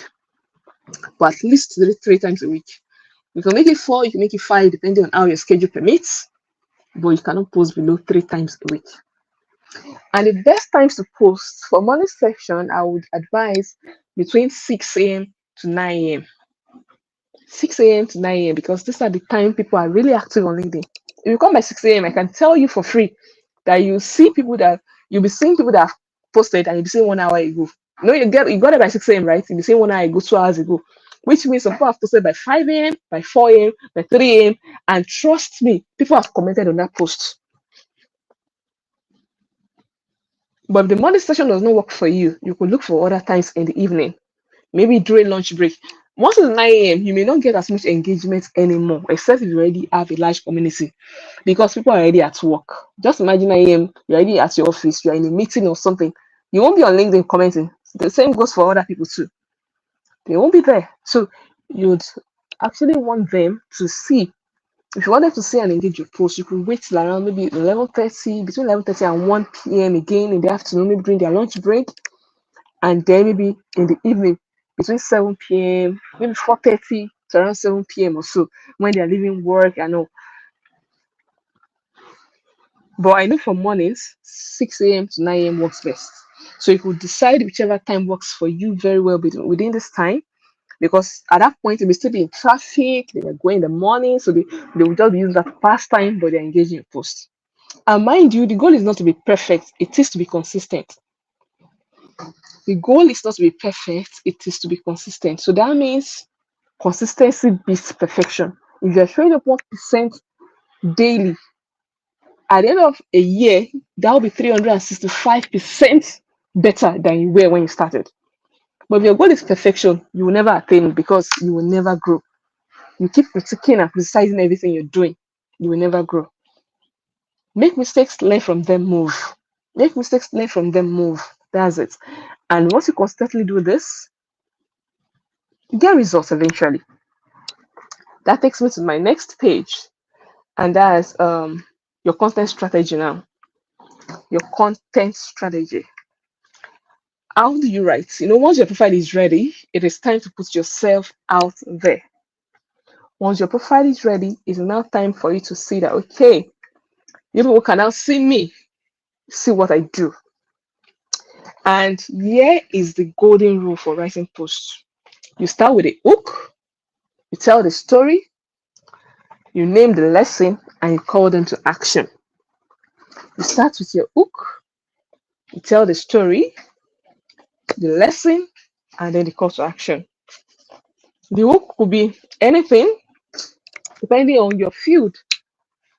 And then you tell the story to actually explain what you're talking about. Tell a story to explain what you're talking about. And from there, you tell the lesson. It may be just one liner. Here's what I've learned. Because that may be what somebody will pick from it. It may be one liner. And then you call them to action. Your call to action should be simple and something they can easily relate to. Because those are conversation starters. That's what make them tell the stories. Continuing the stories in the comment section. If they've gone through it before, or they know who has gone through it before, they tell those stories in the comment section. It just makes your comment section come to life. It makes your comment section come to life. All right. And program going forward, we have that's the next one now. You're now building. Okay, I think converting your clients now. That's from your post, you're converting them to clients. So from your comment section, once there's conversation, they may ask questions in the comment section and then you answer. From there, when they feel the need that, wow, okay, this person could actually help me, that moves them to your DM where they can pay the consultation and you'll be able to help.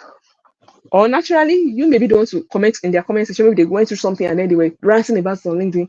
And then as the expert that you're providing solutions. From there, they're entering your DM and they're paying for your service. That's just it. Which is why I mentioned that you have to be strategic. You just have to be very, very strategic. All right, that takes me to the next one. I know our time is going and we need to wrap this up very soon. So building a network that pays. What are those that you should connect with now on LinkedIn if you really want to see results?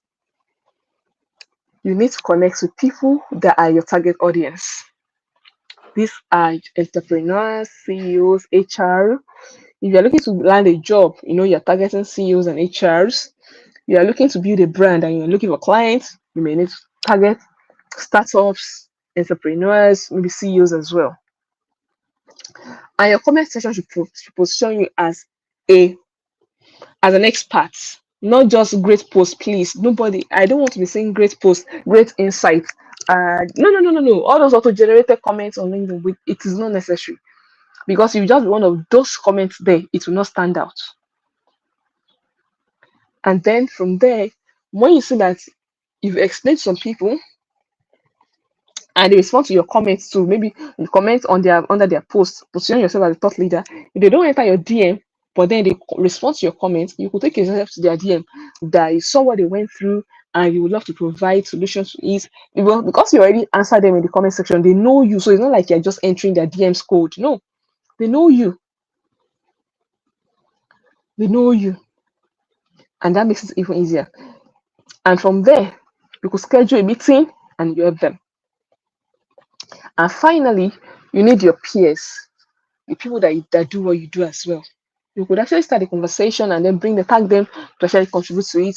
You could actually have just like this too, what we are doing like this week with the host, bringing it on board for the discussion. You could do that to collaborate with people, maybe a carousel, maybe anything on a post. It just shows your credibility. Those are the things that establish, authority in your field. And that takes us to the next thing here, live audits. So I want to see now. I think I will allow our host to actually be the one to pick. Please pick somebody. I know we may not have time or too much time rather, but I would Yeah. just want us to, yes, within the Thank next you. 5 minutes, we could just pick somebody, and even if it's just the headline we can correct, I want us to do that. All Yes. right. All right. Okay. So let me. Who am I going to pick? Um, is Itumo Goodness online? Is she still here? Itumo Goodness, if you're here, can you indicate in the comments? If you're not here, then I'll have to pick someone else.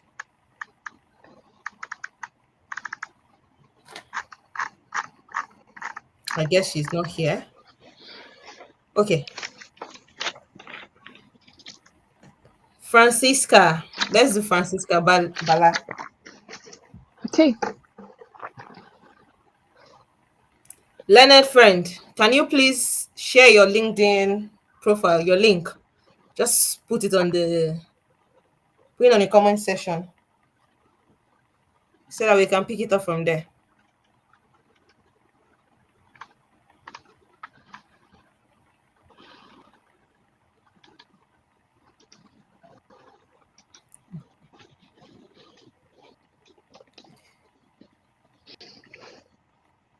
So sorry, we can't pick everyone, unfortunately. It's just one person.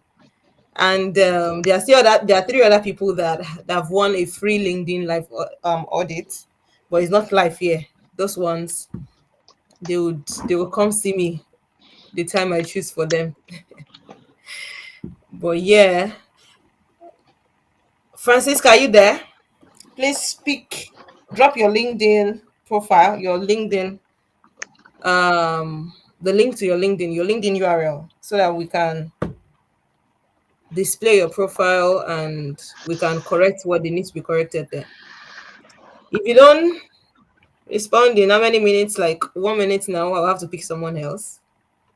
We have little time to spend.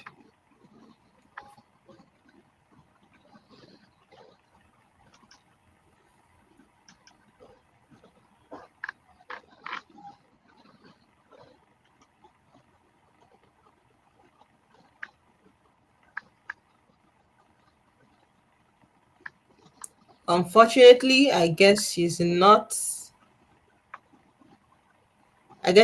around. Let me pick somebody else. Looks like our guys are lucky this evening. Okay, let's go with Abdul Mudalib.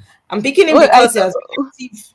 He has been active in the comments. Okay. Francisca says she has dropped it.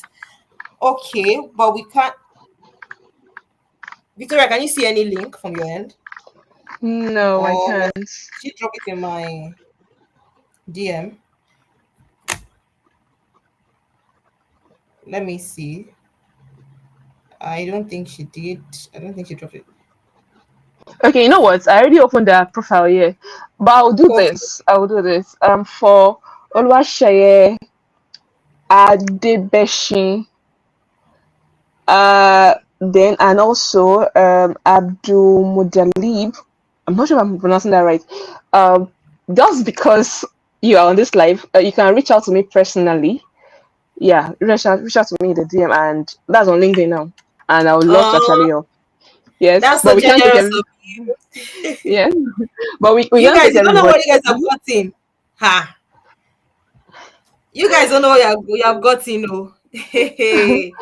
Okay, I think for Francisca, I opened a page already. I'm not sure if that's same, but let me go through the link. I already saw the link she She dropped. has dropped a link. Yeah. Yes, yes, I've seen it. Let me just go through it here to be sure that it's the same link I just typed in her name and it popped up, so I want to be sure it's the same one. Oh, it's the same one. Good. All right. So yeah, I'm going to share a screen now so that we all can see it.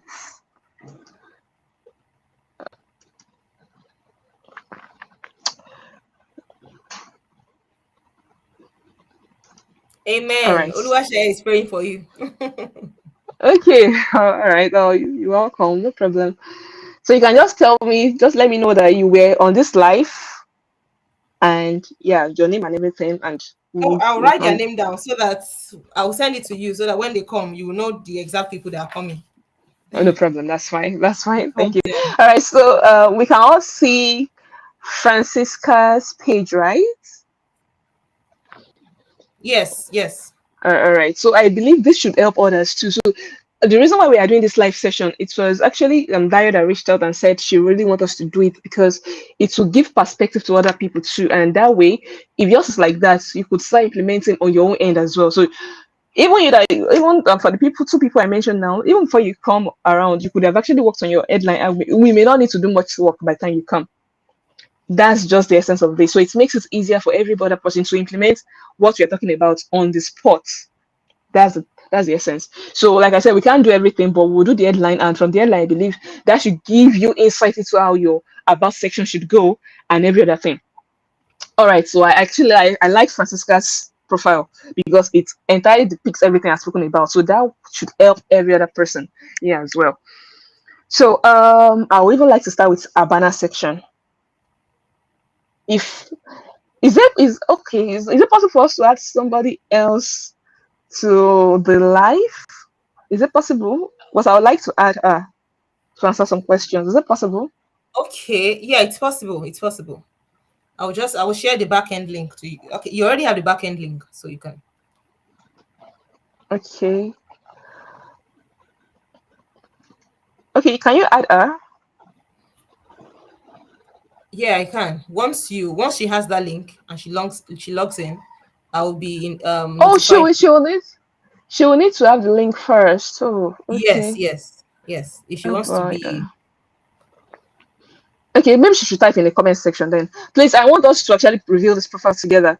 Guys, what do you think is wrong with Abana? What do you think is wrong with Abana? Just state it that we are all working on this together. So that way every other person too can work on theirs from their own end without waiting for me. Oh What do yeah, you think I'll is wrong with respond to. we are correcting these banners together. So what do you think is wrong? Well, from my end, before other people start talking, Yeah? I think the banner has the fact that the name is behind and the profile picture is kind of covering a Gmail, covering a name, kind of, isn't good Yeah? enough. Yes, that's Yes, one. that's one. That's one. Does it in any way reflect what a billboard that we mentioned should reflect?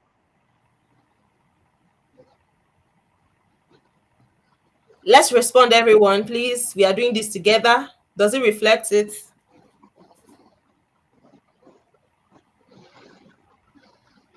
Okay, I think there's a response system, there's a response time. It doesn't the live here doesn't necessarily mean live on Yeah, yeah. I think that the way to it's show it like buffers. Yeah, it's it's buffers. Yeah. Oh, thank you. I've seen Murupe. Her name is repeated on a banner. Thank you very much.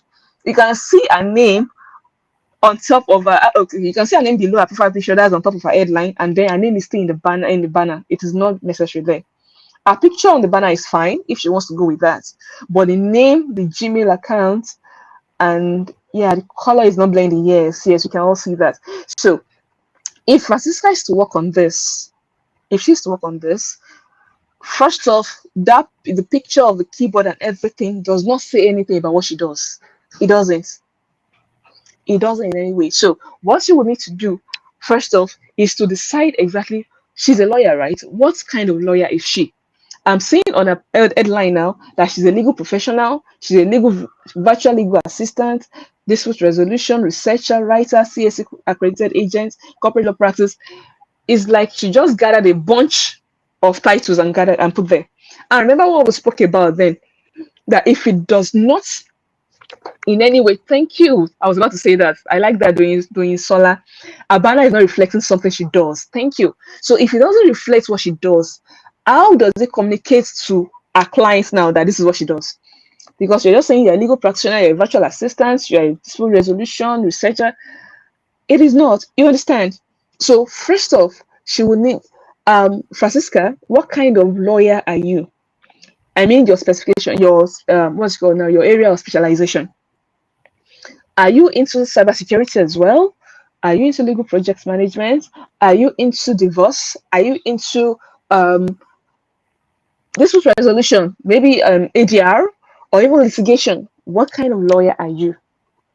This is what would let your client know that exactly they need you. Like you lawyer, even the events like maybe what's it called, aviation law, sports law. There are several of them. So if people are coming to you, how do they know that you can help them?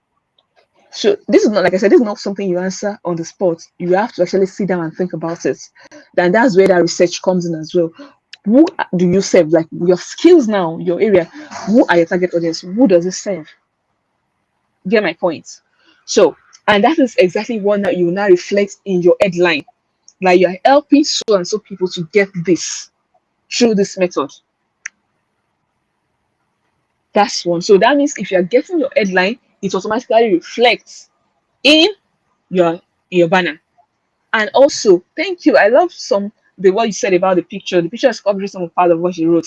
So whatever it is you're putting in your banner now must shift to the right so that it gives room for your profile picture, and your profile picture does not cover it. And also your profile picture is too small. I cannot see your face. I can only see that you're wearing a dress, but I can't see the face. And that is why we call it professional headshots. It has to look like a passport.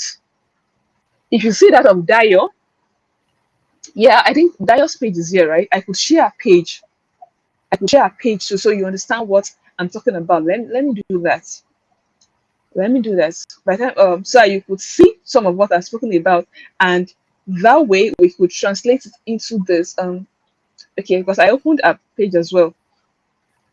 I believe we can see a page now. I want us to see the difference between what I'm talking about and what we said so far. You could see award-winning cybersecurity lawyer. She already, once you see that, you know that, okay, if I'm facing this is what she does. Helping businesses build resilience with law, policy, and strategy. Everything on that headline screams cybersecurity. That means she knows what she's doing. She's not yet come and say maybe or that. No. This is what I do. This is what I stand for. And the same thing is reflected in a banner. A lawyer who is about cybersecurity and data privacy. You will see that. And look at the profile picture. I don't know the dress she's wearing there, but I can see her face. And that is it. That's a professional headshot. So if your profile is not looking like this, like a picture, the banner, and even what's it called? The what's it called now? The headline. Then you need to work on it. I don't know if that explains what I'm talking about. Please, if you understand, say yay, I understand. Just put in the comment section that you understand. So I'm going back to Francisca's page now.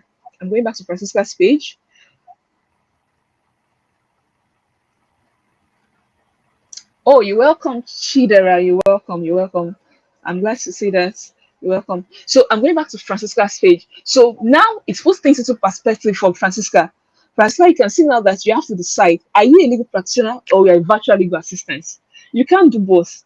Even if you do, you can't put it in your about section. Sorry, in your banner that you do so, or in your headline. If anything, you have to have one main offer, and then the other ones complement that main offer. That means when your clients are coming, they get to benefit this as well. It just shows them that they can benefit this from you as well. And that is one of the reasons why you not charge them premium. You're not just charging them anything else. You're charging them premium for their services, or for your services to them now. I'm going to show you something else too. And this is my own profile as well, just to see, like, I would want you to see diversity, like various profile, not just one, so you understand fully what I'm talking about. This is my own profile. If you look at my what's it called? This is my headline here now. You are seeing turning complex projects into success stories with risk control and legal compliance. That is what I do. I am a legal project manager. Initially, I put legal project manager there, but I later changed it to lawyer and project manager because I personally have been able to find an intersection between both, and that is what's reflected in my headline. Initially, I put legal project management because people don't understand, like my clients now, I'm speaking the language of my client, they don't entirely understand exactly what legal project managers do. They don't. They don't. So that is why that is there. And also you could see the banner helping you execute what projects seamlessly with smart risk reflect. I'm still talking about risk. So I'm bringing this back here now so that you could see it and you could know. For Francisca, I would want you, Francisca, to please, once you've edited this, you're one of those I'm doing this for as well. Once you've edited your profile, like that's your, what's it called now, your about section, sorry, your headline, you could reach out to Dio for her to share the review. Yeah. And or you could reach out to me as well. In short, you could reach out. I believe Dio has this covered because she will be able to guide you through. If you actually follow what we just stated here in the group, like on this live, if you stated it, you could reach out there. I hope that is understood.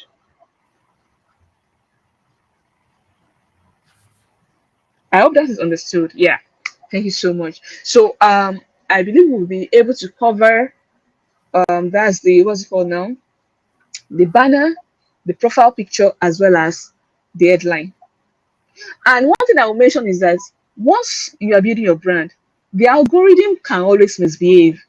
Yes, it will. It's not it can, it will misbehave. In short, you will be frustrated at some point.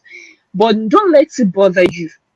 Because I think currently now, we know on LinkedIn currently, LinkedIn is, I won't say vacation because currently it's summer. It's only in Nigeria that we don't go for summer. Most people take breaks, they go on vacations, they don't come online, they don't use their phone. No, they don't. But eventually things will get better, maybe by September, mid-September, people are coming back to work, they're done with vacation, schools resume, everybody goes back to work. You know, it's in Nigeria now that you can be, what's the word now? You will finish your third term, and then once you start your long break again, this August break, that's always like 2 months. Your parents will put you again in all the summer lesson. You're not going for any vacation, the summer lesson straight up. From book to book, there's no time to rest. It's Nigeria. But in other areas of the world, they go on vacations. So yes, currently you may be experiencing down low reach, and yeah, it's normal. Everybody's facing it. It doesn't mean that your post will still get engagement. It might. In short, I've had posts that still did 500 plus engagements. That's the likes now. Then the like, I think the comments is about 500 or 600. I don't know. So altogether, it's over 1,000 engagements. But then the impression on that particular post itself did it went up 5,000, 5K? I doubt it. But then when everybody comes, when there are more people for the algorithm to show your post to, you may not even have up to 300 likes, you may not have up to 400 comments, and then you'll be seeing 7,000 impressions. Yes, it happens. Everybody's experiencing low reach now, but either way, you keep showing up so that eventually when the algorithm is back, your posts can pick up as well. But if you now sit back during this period, it will not work well, it will not do well for you. So that brings us to the end of this live session that we are hosting, and we want to go to the closing now of our what's it called? Yeah, of what we were doing just for us to round up. We are rounding up now. So from live session, um, let's go there. I hope you can see my page. This is the closing now. And what am I saying in essence here is that LinkedIn isn't just where opportunities are, it is where opportunities find you. I can say this for free because several opportunities have found me. Tons and tons of opportunities have found me. I remember this year alone, earlier this year, that one even got me. I think that was one of the ones that really got me because this one was a foreign company. They were looking for someone to work with, and they went on LinkedIn and typed, and then my name popped up. The interesting part is they didn't want to reach out to me in the LinkedIn or in the DM or comment. No, I just got their email straight. I got their email, and that's another thing. If your email is not on your profile, you are wrong. You are wrong. If your email is not on your profile, you go to your contact info, yeah, on your profile. That is where you input your email. Just reach out to me. I just got their email, and they would like to set up a meeting. At that point, I'm not submitting CV. They've seen what I do. They want to work with me, and they're asking for my price, and we're able to negotiate. And that was one of my biggest clients at the beginning of this year. So it happens. Opportunities will find it will find you. But if you are not prepared, if you are not well positioned, you may be the one chasing all the time. I'm not saying it's not good to chase, but you're always chasing and chasing. You get tired at some point. But when you chase and then it finds you, you chase and it finds you. That's the balance. So if you take away nothing else from yesterday, remember this: your profile is your digital office, your content is your marketing, and your engagement is your networking. I repeat, your profile is your digital office, your content is your marketing, and your engagement is your networking. So start today. Don't wait until you need a job or a client. Optimize that profile, share your voice, watch those opportunities come for you. Just watch it, you'll be surprised. Don't wait. Opportunities are always there, but if you're not prepared, even when it comes, you won't get it. But once you're prepared, once your profile is optimized, you are consistently sharing your voice, you'll be surprised when those opportunities will eventually come for you. You will. And they'll be coming in quick succession, like back to back. And that is where I would end today's lesson. So thank you so much. And please connect with me. I would love to be connected with everyone here on this live. Victoria Lamide. That's my name. Yeah. I would love to be connected with everybody here. So thank you so much for doing this with me. And yeah, Wow, that wow, brings me to wow. the end. Thank you so much. Wow. Please just let's react. Let's react. We can't listen to this kind of message, to this, class with the volume of knowledge, experience, even practical that we've gone through, and we don't appreciate. Please react with the clapping emoji, the love emoji, the like emoji, any emoji that you have, just react. Thank you so much, Victoria. I sincerely appreciate it. I knew that I made the right choice choosing you. I knew it. Thank God I did actually end up, bringing in two speakers, because I was Thank like, you. Victoria alone, she's three speakers on her own when it comes to because she knows this thing. Thank you so, so very much. We appreciate your presence. We appreciate the knowledge you've shared. And I do not take it for granted. Thank you. I appreciate it. Thank you for honoring my invitation. All right, so we are going to the Q&A, the question time. I told you all to post your questions in the comment section so that we can react to your questions. Let me stop sharing the screen from here so that we will be able to display the question. Can you please stop sharing your screen so that we can display the questions? All right, thank you. So we have quite a number of questions here. I think one or two. Let me display this particular question here. So this one is from Ayanfe Victoria. She said, "How do you manage overdose of knowledge and ideas? Sometimes I don't know what to share with my audience among all that I have to share." Now, Victoria's issue is not, our own issue is not, I don't have what to post. Our own issue is I have so much to post, but I don't know which to post first, which should come first, because I have so much to post. So, what is your advice? How do you think she can navigate this problem, this good problem. I like how you put it. This is a good problem because most of what I hear is I don't know what to post. So when you now know what you to post, but you're not sure which one to post, one thing I would tell you for phrase or what one thing that has helped me now is that you have to experiment. Honestly speaking, you have to experiment. That's the only way you can determine what works. You just have to experiment. What do I mean by that? Let's say you have about 4 or 5 content pillars, you have content ideas to share.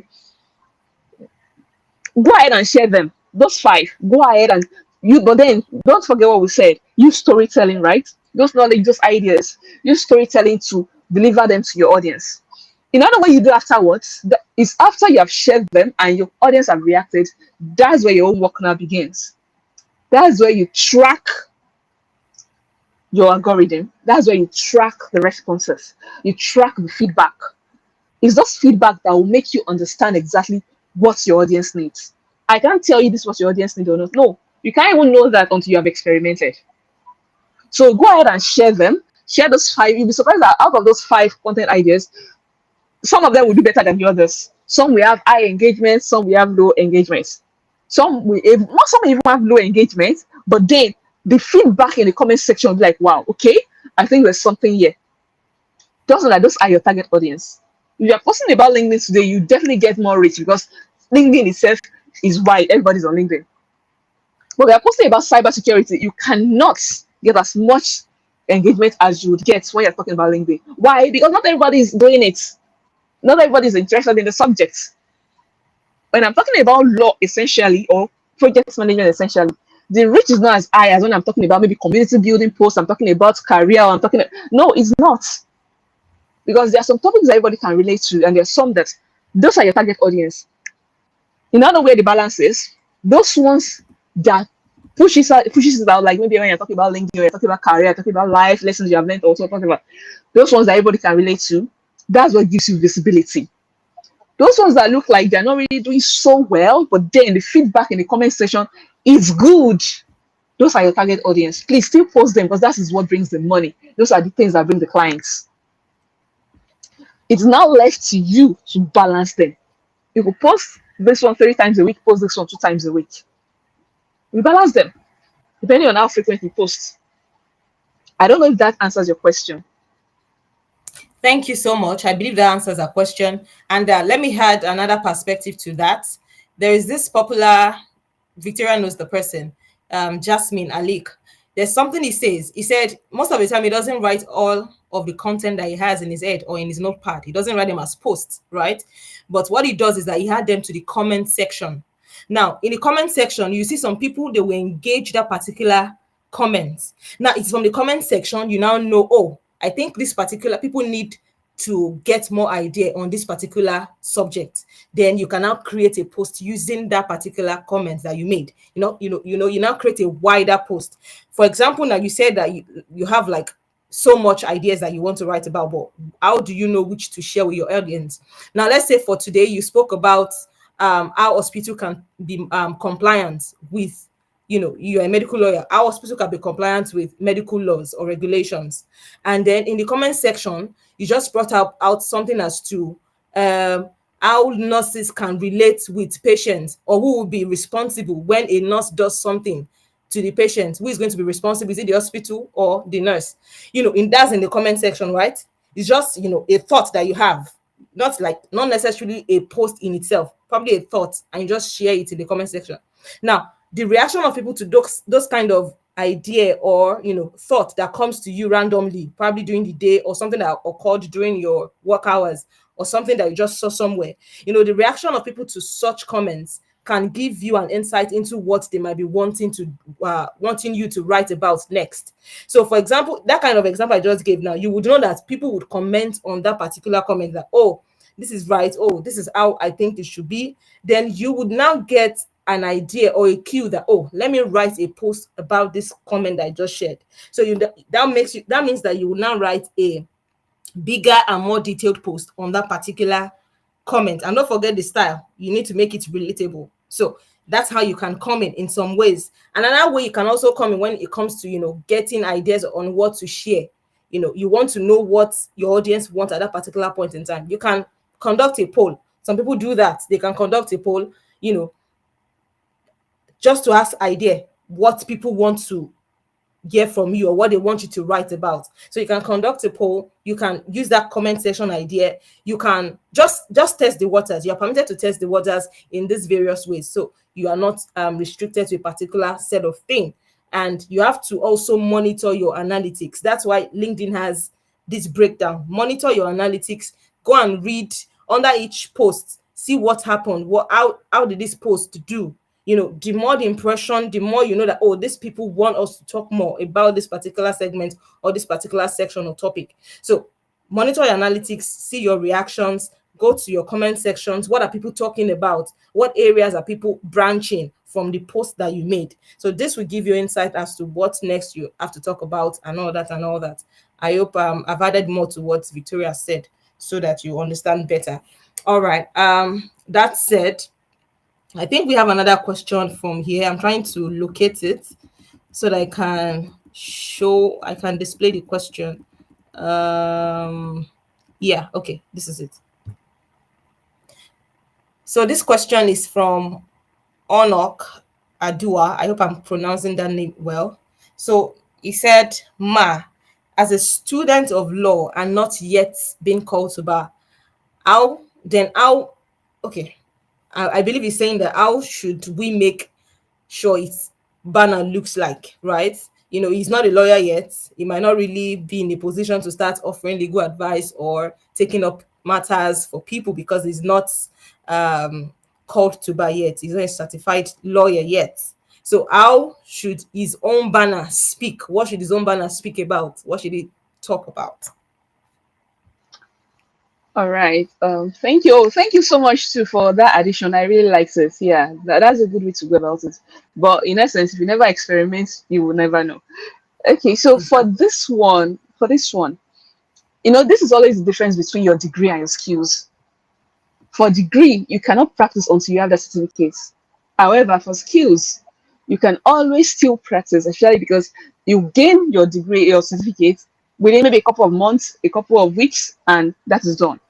So if you are not called to bar yet, you are not yet a lawyer. So you cannot, under any authority, represent as such. I hope you get my point. So what do you do in that instance? This is where your skills come in. Remember initially when I was talking, I said if you have a main skill, that's what you put there, why the others will complement it. Personally, I am a lawyer, I'm a project manager as well. Law is essentially what I started with. Everybody, I started initially with project management because I deviated into I evolved into it. But when I realized that there was a market for this, that there was a gap that needed to be filled, then I ventured solely into, like, I started talking more about law than project management. Initially, my own audience already knew that I do both, but some of them were not aware. Then I had to position myself as such. But for you, that you don't have that legal degree yet for you to say, oh, you are even a lawyer or this, don't beat yourself up. Do you do graphics design? Are you a web designer? Whatever it is you still do, start with that. We spoke about something the other time about consistency, outshadowing, or beating perfection. We don't need it to be fully formed for you to show up on LinkedIn. No. And that's the beauty of LinkedIn. You cannot go to any law firm or any company and say you want to be a lawyer. They will look at you and be like, are you okay? Under which authority? But for LinkedIn, come as you are. Start with where you are. And eventually, once you're called to bar, all you have to do is announce that you're not called to bar and start repositioning yourself as such. But you can still start with what you have. So I would ask you, what do you have currently? Right now, you cannot offer legal advice, although you can still be a paralegal if that's what you want to do. But I don't know if there's a market for paralegals in Nigeria, especially if you want to work for foreign companies abroad. Then that means you have to take courses in that area for you to know what they want. But even at that, while you're still taking those courses, if that's what you want, what do you have now? Are you a social media manager? Are you a brand strategist? Do you design, are you a graphics designer? Whatever it is, you start with that. Then in your what's it called? In your experience section, it still be there. Have you interned as an undergraduate intern at a law firm? Put it there. All those experience sections, or your education section, everything points that you are a lawyer. Eventually, when you get what you want, All you need to do is make an announcement. By then, your brand, you've pushed your brand to the extent that when you are now talking about it, you have a larger audience to receive it. You have people waiting for you to see you. That means they've been part of your journey. They've seen you evolved. That's why it's personal brand. Your brand is you. It's your story you decide to tell at whatever particular time. Tomorrow I could tell you I'm no longer a project manager that I've gone into, maybe I'm not an air hostess. I'll write about it. It is my personal brand. All I have to do is carry my audience along. So instead of you waiting for you to get that certificate, for you to be called to bar, start with what you have. Start with where you are. And from there, you build. You can always relaunch your brand. Like, it's your brand at any point in time. I don't know. I hope that answers your question. Thank you, Victoria. Thank you. And I always say this to students, especially students. I always say this. I said, you don't need to wait to be a professional before you start positioning yourself online. I have some people that I can point out to that are just called to the bar. But when you check their profile, you will see what they are doing. And there's another thing that I need to also mention. See, some people are online for different reasons. Some people, they are not there to make money. They are just there to position themselves. So if you don't have other skills, maybe you're not a social media manager, you're not other things. But this law that you're studying, that's what you are still doing. You don't need to always, you don't still have to bring that I want to start making money mindset yet. Your own mindset for now, if you don't have other skills that can, turn into money, your mindset should be, for now, you want to build your brand. You want people to know you for something. Now, I will make the instance of these people that I said I know. You people, some of you might know some of these people. There's this girl they call Rory. She's just called to bar. In fact, me, I didn't even know that I thought she was called to bar last year. She was just called to bar. But this girl, she's already positioned herself to be a data protection, expert. And it's not that she positioned herself that way. She has been taking courses, as she's taking those courses, she's writing articles, whatever research she's doing, she's sharing it online. Those are the things she was doing. Volunteering for organizations. So whatever organization she volunteers, she announces it and she keeps her audience updated on what she's doing. Is there a research she's conducting? She would keep our audience updated. Those are ways that you can, make your profile or start your positioning as a student. Is there an area of law that interests you? You don't need to start positioning yourself as an expert in that yet. But because you are learning, and just like Victoria said, you are carrying your audience along with your journey or on your journey, that is that's a very good way to start. What are you doing in that area? Oh, is it intellectual property? Are you taking a course? Are you reading a book? Are you preparing for an exam? Carry your audience along. Did you come across a terminology that you don't understand? Carry your audience along. For your banner, there's nothing big about it when you say that you are an intellectual property student, or a student who is looking to venture into intellectual property. And if you have other services that you are rendering, why not include it on your banner, just like Victoria said. But don't always restrict your mindset to the fact that, oh, I need to position myself as an expert. Even LinkedIn, we have people that are not experts yet. They are just learning, but they are there. And that's the beauty. That's the best path, because people are following your journey. So they know that this person is actually learning at this point. So when it is time to transition into an expert that you are, they know, because they were following your journey. And it's going to be easier and even better for you to even get a job. I've seen people that way, that have gotten a job. They started from that. They are learning this, they are learning that.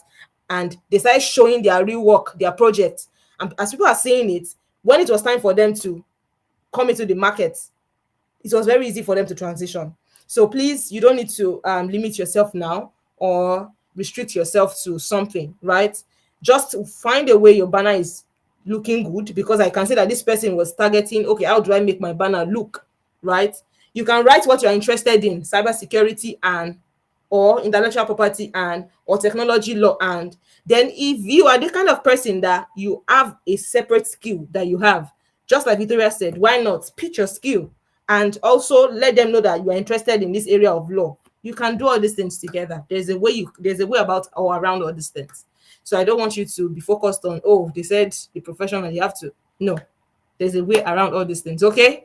I hope that has answered your questions, Onuk. All right. I think there's another question here. the person doing solar, she said, okay, yeah, the same question. I think we've already answered that. What should my banner and headline look like as a student of law who is still figuring out what a niche? Okay, there's another twist to it. You are still figuring out what a niche is. How do you advise that a banner or headline should look like? Pick from the answers that you have given, then let's add more answers to the twist that is here. Victoria. Okay. As a student of law, I think you've practically spoken about it. You're still figuring out what your niche is. Then talk about what you're interested in. Take articles, take research. You don't limit yourself. If you have a skill, start with that. And if you don't have a skill, that is still fine. That's why I said initially that LinkedIn does not expect you to come fully formed. No, start with what you have, where you are. And you'll be surprised how far you would have gone in 6 months, in 1 year. You will be surprised. So don't limit yourself at all. If you're still figuring out your niche, let's say, okay, you are a student of law, right? You're interested in law. What area of law are you interested in? If you're not sure yet, you're interested in law as a whole, then talk about it. You'll be surprised that from the comment section people give you, and when you provide responses, you start having some that actually stand out more than the other. You see some responses that you give, and the interesting part is how you know how people see you. When people start reaching out to you in the DM and asking questions, when you see that this particular question, out of about 10 questions, this one is about 6, then it shows that this is where you've been providing value. You may not see it on time, but when you actually sit down and to track your analytics, monitor it and track it, I'm like, okay, this particular question has been coming up so well, like maybe different angle or anything. That's how you know that this is what people see, and that's why you're asking. They're beginning to see that you have an edge in that area. So if it's not something you're interested in, you could take a course in it, or maybe look for ways to maybe take volunteering roles and anything, so you can, put those skills into life actions. Volunteering is always a good place to start from. Volunteering is always a good. You may not, of course, since you're still a law student or law, you may not. It's not everybody that will get internship positions, and you may get, but maybe unpaid. Please don't turn it down, especially if it's within an area that is accessible. Don't turn it down. Those are ways you're gathering experiences. At that point, all those skills you've learned, all the things you're learning in school, you're able to translate them into life skills that you're actually doing and seeing results. You make mistakes, you learn from them, you talk about them, you move. That's your journey. So if you don't start, you won't know. All right, I think you already put the next. Okay, I'm looking Yes, at the thank you time so at this much. point. Yeah. Okay. And now, so the next question: how would I optimize my LinkedIn page as a new wig, new lawyers who is starting out litigation but already knows a preferred niche area of law and is yet to work in the sector? She has started out in litigation, but she already knows her preferred niche and is yet to work in that sector, but position herself as a trusted lawyer for clients in that niche. Well, there's a lot going on in this question. Yeah, there is. So how would you There's a lot. optimize your how would you optimize your LinkedIn page as a new week who's starting out litigation but already knows a preferred niche area of law? I want to believe that preferred niche area of law is still the same litigation we spoke about earlier. I don't want to assume it's different. And is yet to work in the sector. Because the way it is looking like, it's looking like a different niche she's talking about. Most Yeah. lawyers, they start in court, right? But Yes, they already have yes. their own niche, the one that they want to Yeah. start doing. But she has not Yeah. positioned herself for that niche. There's no problem. You're still in litigation. I won't ask you to quit. If you have a different area of law in mind, take courses on it. Because even if that's the thing about law school. Law school does not teach you specialization. It only teaches you everything.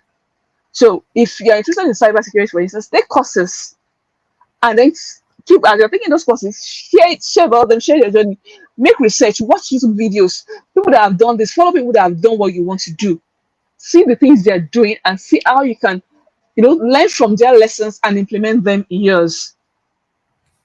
And if you now feel that is not enough, please take volunteering roles. I always say something: volunteering puts your foot in the door. It's not everybody. If you want to actually apply for jobs now, you have to, it will be a queue, a very long queue. Everybody's standing, you want to put your best foot forward and everything. But when it comes to volunteering, it's a bit more lenient than, I assume so. It's a different niche. I'm not surprised. Yeah.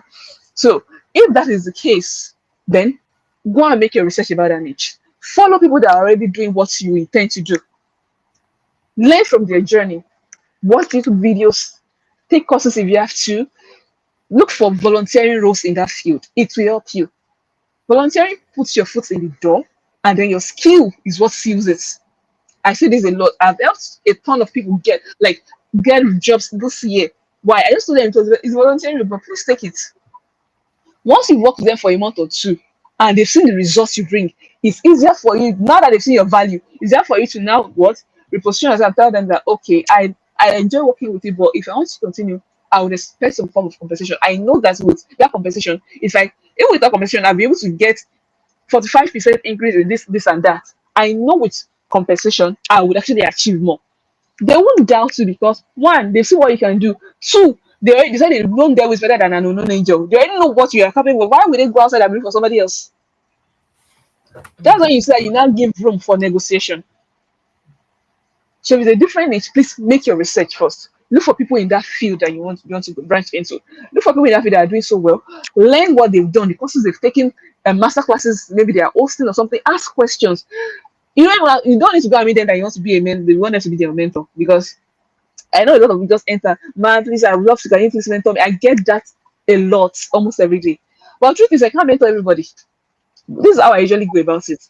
You don't ask for mentorship. You build relationship that actually takes you there. You build relationship. It's easier for you to actually seek mentorship when you have that relationship with that person. If not, you are just like an extra burden to them. They have piles of work, deadlines, and all. They have families they are dealing with. So if you ask, they will just be seeing you as an extra task to take on. But when you build relationship, it makes it easier. So please, at least, I hope this has answered the question. I believe Dayo was something to add. Thank you. Thank you. Thank you. Well, I think I fit better into this position, into this question that you asked, because that's my position currently. When I started out, I'm still a courtroom lawyer. I still go to court. In fact, the law firm I work, I don't do cybersecurity in the law firm I work. I work in the financial sector. And we go to court for litigation. We go to court to litigate on behalf of banks and all that and all that and all that. So I'm in litigation, right?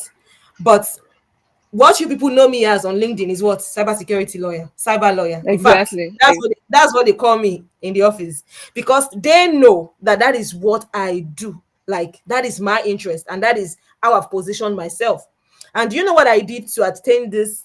I don't want to call it title, but this name that you guys call me. I took courses, and when I started, Exactly. I didn't position myself as an expert in that niche, because that you are a lawyer does not mean you're an expert in cybersecurity. That you're a lawyer does not mean Exactly. you're an expert in data protection. People take specialized courses to be an expert in this area. Do you understand? So, my sister, Mojupe, don't be concerned about you want to be a trusted lawyer for clients in that niche yet. You be growing yourself, be grooming yourself. I started out in cybersecurity in 2023. That 2023, I did a 1 year training with CyberSafe Foundation. But at that time, I've not started putting out myself as an expert. I just come on LinkedIn, share my knowledge. Oh, this is we took this lesson today. This is the relationship that I saw between law and this thing that we did. That's what I did. And gradually, people started, they started changing their mindset to the fact that, oh, this girl is actually a lawyer who is doing cybersecurity. She's a cybersecurity lawyer. Because when I do something in class, I bring the idea of law and come and share it. That's what I did. And gradually, I started positioning myself in that way. And now that's what people call me, cyber lawyer, right? And you guys now know me as an expert in that field. In fact, anybody that wants to break in cybersecurity law, you see them in my DM. I have many DMs. That's how it is. So whatever niche that you have in mind now, you are not an expert in it yet. The fact that you're a lawyer does not mean you're an expert in it. Go and groom yourself in that niche. However, make sure that you are positioning yourself to be learning in that particular niche. Let people follow your journey. We have so many of them. I can mention so many lawyers that are doing that right now. Let people follow your journey. But that does not mean that you can't advise people. As a lawyer, of course, you are a lawyer, you're a professional. You can still give services. Let people come and ask you, oh, they need a consultation about this. Let them give you service. Let them come to you. You are there for them.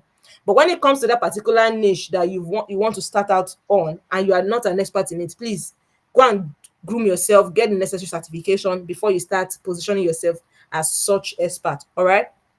So that's what I would advise you on, right? Please do that.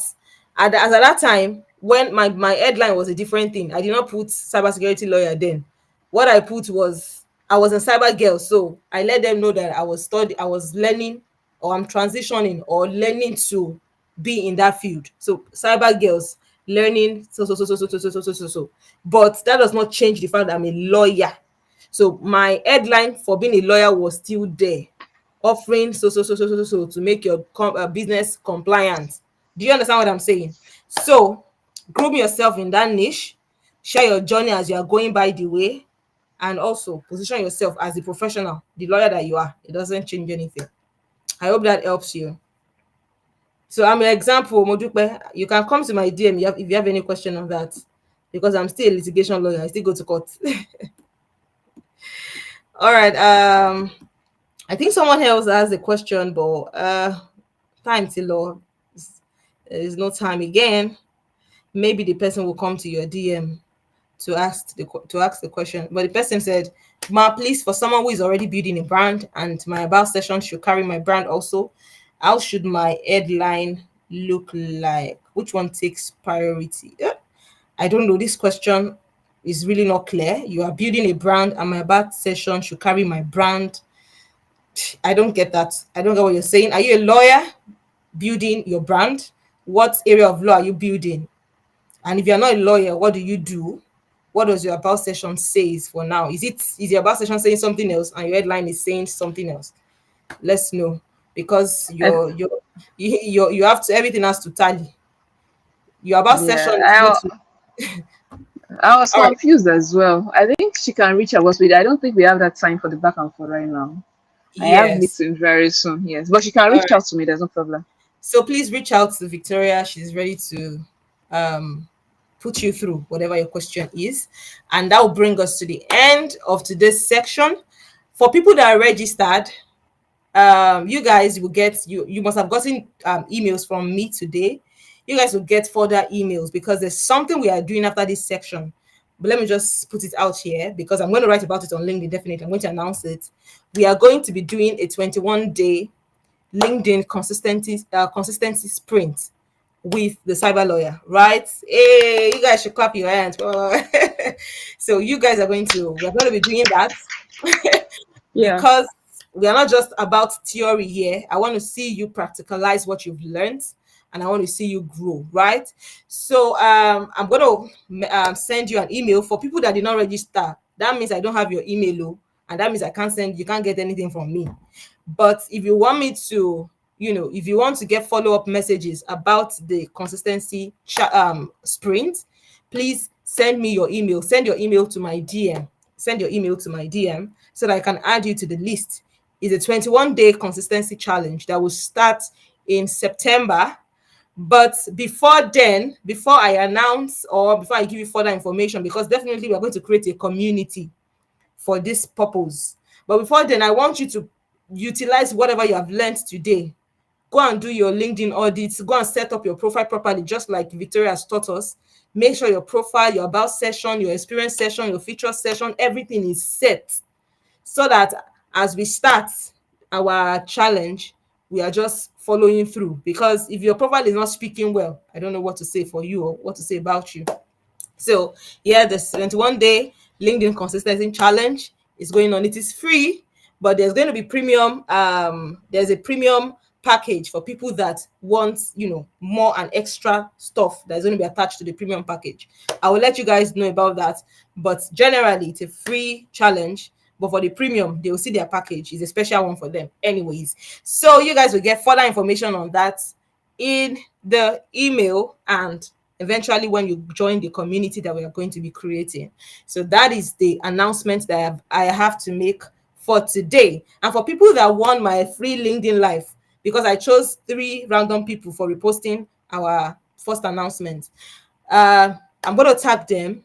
If I don't make the post today, I'll make it tomorrow. If I don't make it tomorrow, I'll make it on Monday. But they will know by Monday latest so that they can come. We can schedule a time. Then we do the LinkedIn live audit for them. So thank you so much, everyone, for coming. Look forward to more information on the 21-day LinkedIn sprint with the cyber lawyer. And I believe this session was beautiful. It was insightful. It was just what you thought it would be. For me, it was. So that's why I'm going to appreciate you, my sister, Victoria Olamide. Thank you, thank you, thank you so much for coming. Thank you for doing this with me. And I pray that God bless you. God attends to your need. You have helpers when you need them in the name of Jesus, and much more global recognition for you, much more open doors for you in Jesus' name. Amen. Amen. Thank you, Thank everyone. you. Thank you for Thank you so coming, much, everybody. Yeah. and that Have will a be the very end. beautiful weekend. And you too, and you too. Thank you, everyone. If you have any question or further details, you can reach out to me in my DM or reach out to Victoria if you have question on what she has explained to you today. And for those people that want free LinkedIn live audits with our guest speaker, I know them already. I've written their names down. I'll message her. Please reach out to her. She knows those people. So if you like, go and reach out to her. And she did not choose you. It's your problem. All right. All right. Thank you so much.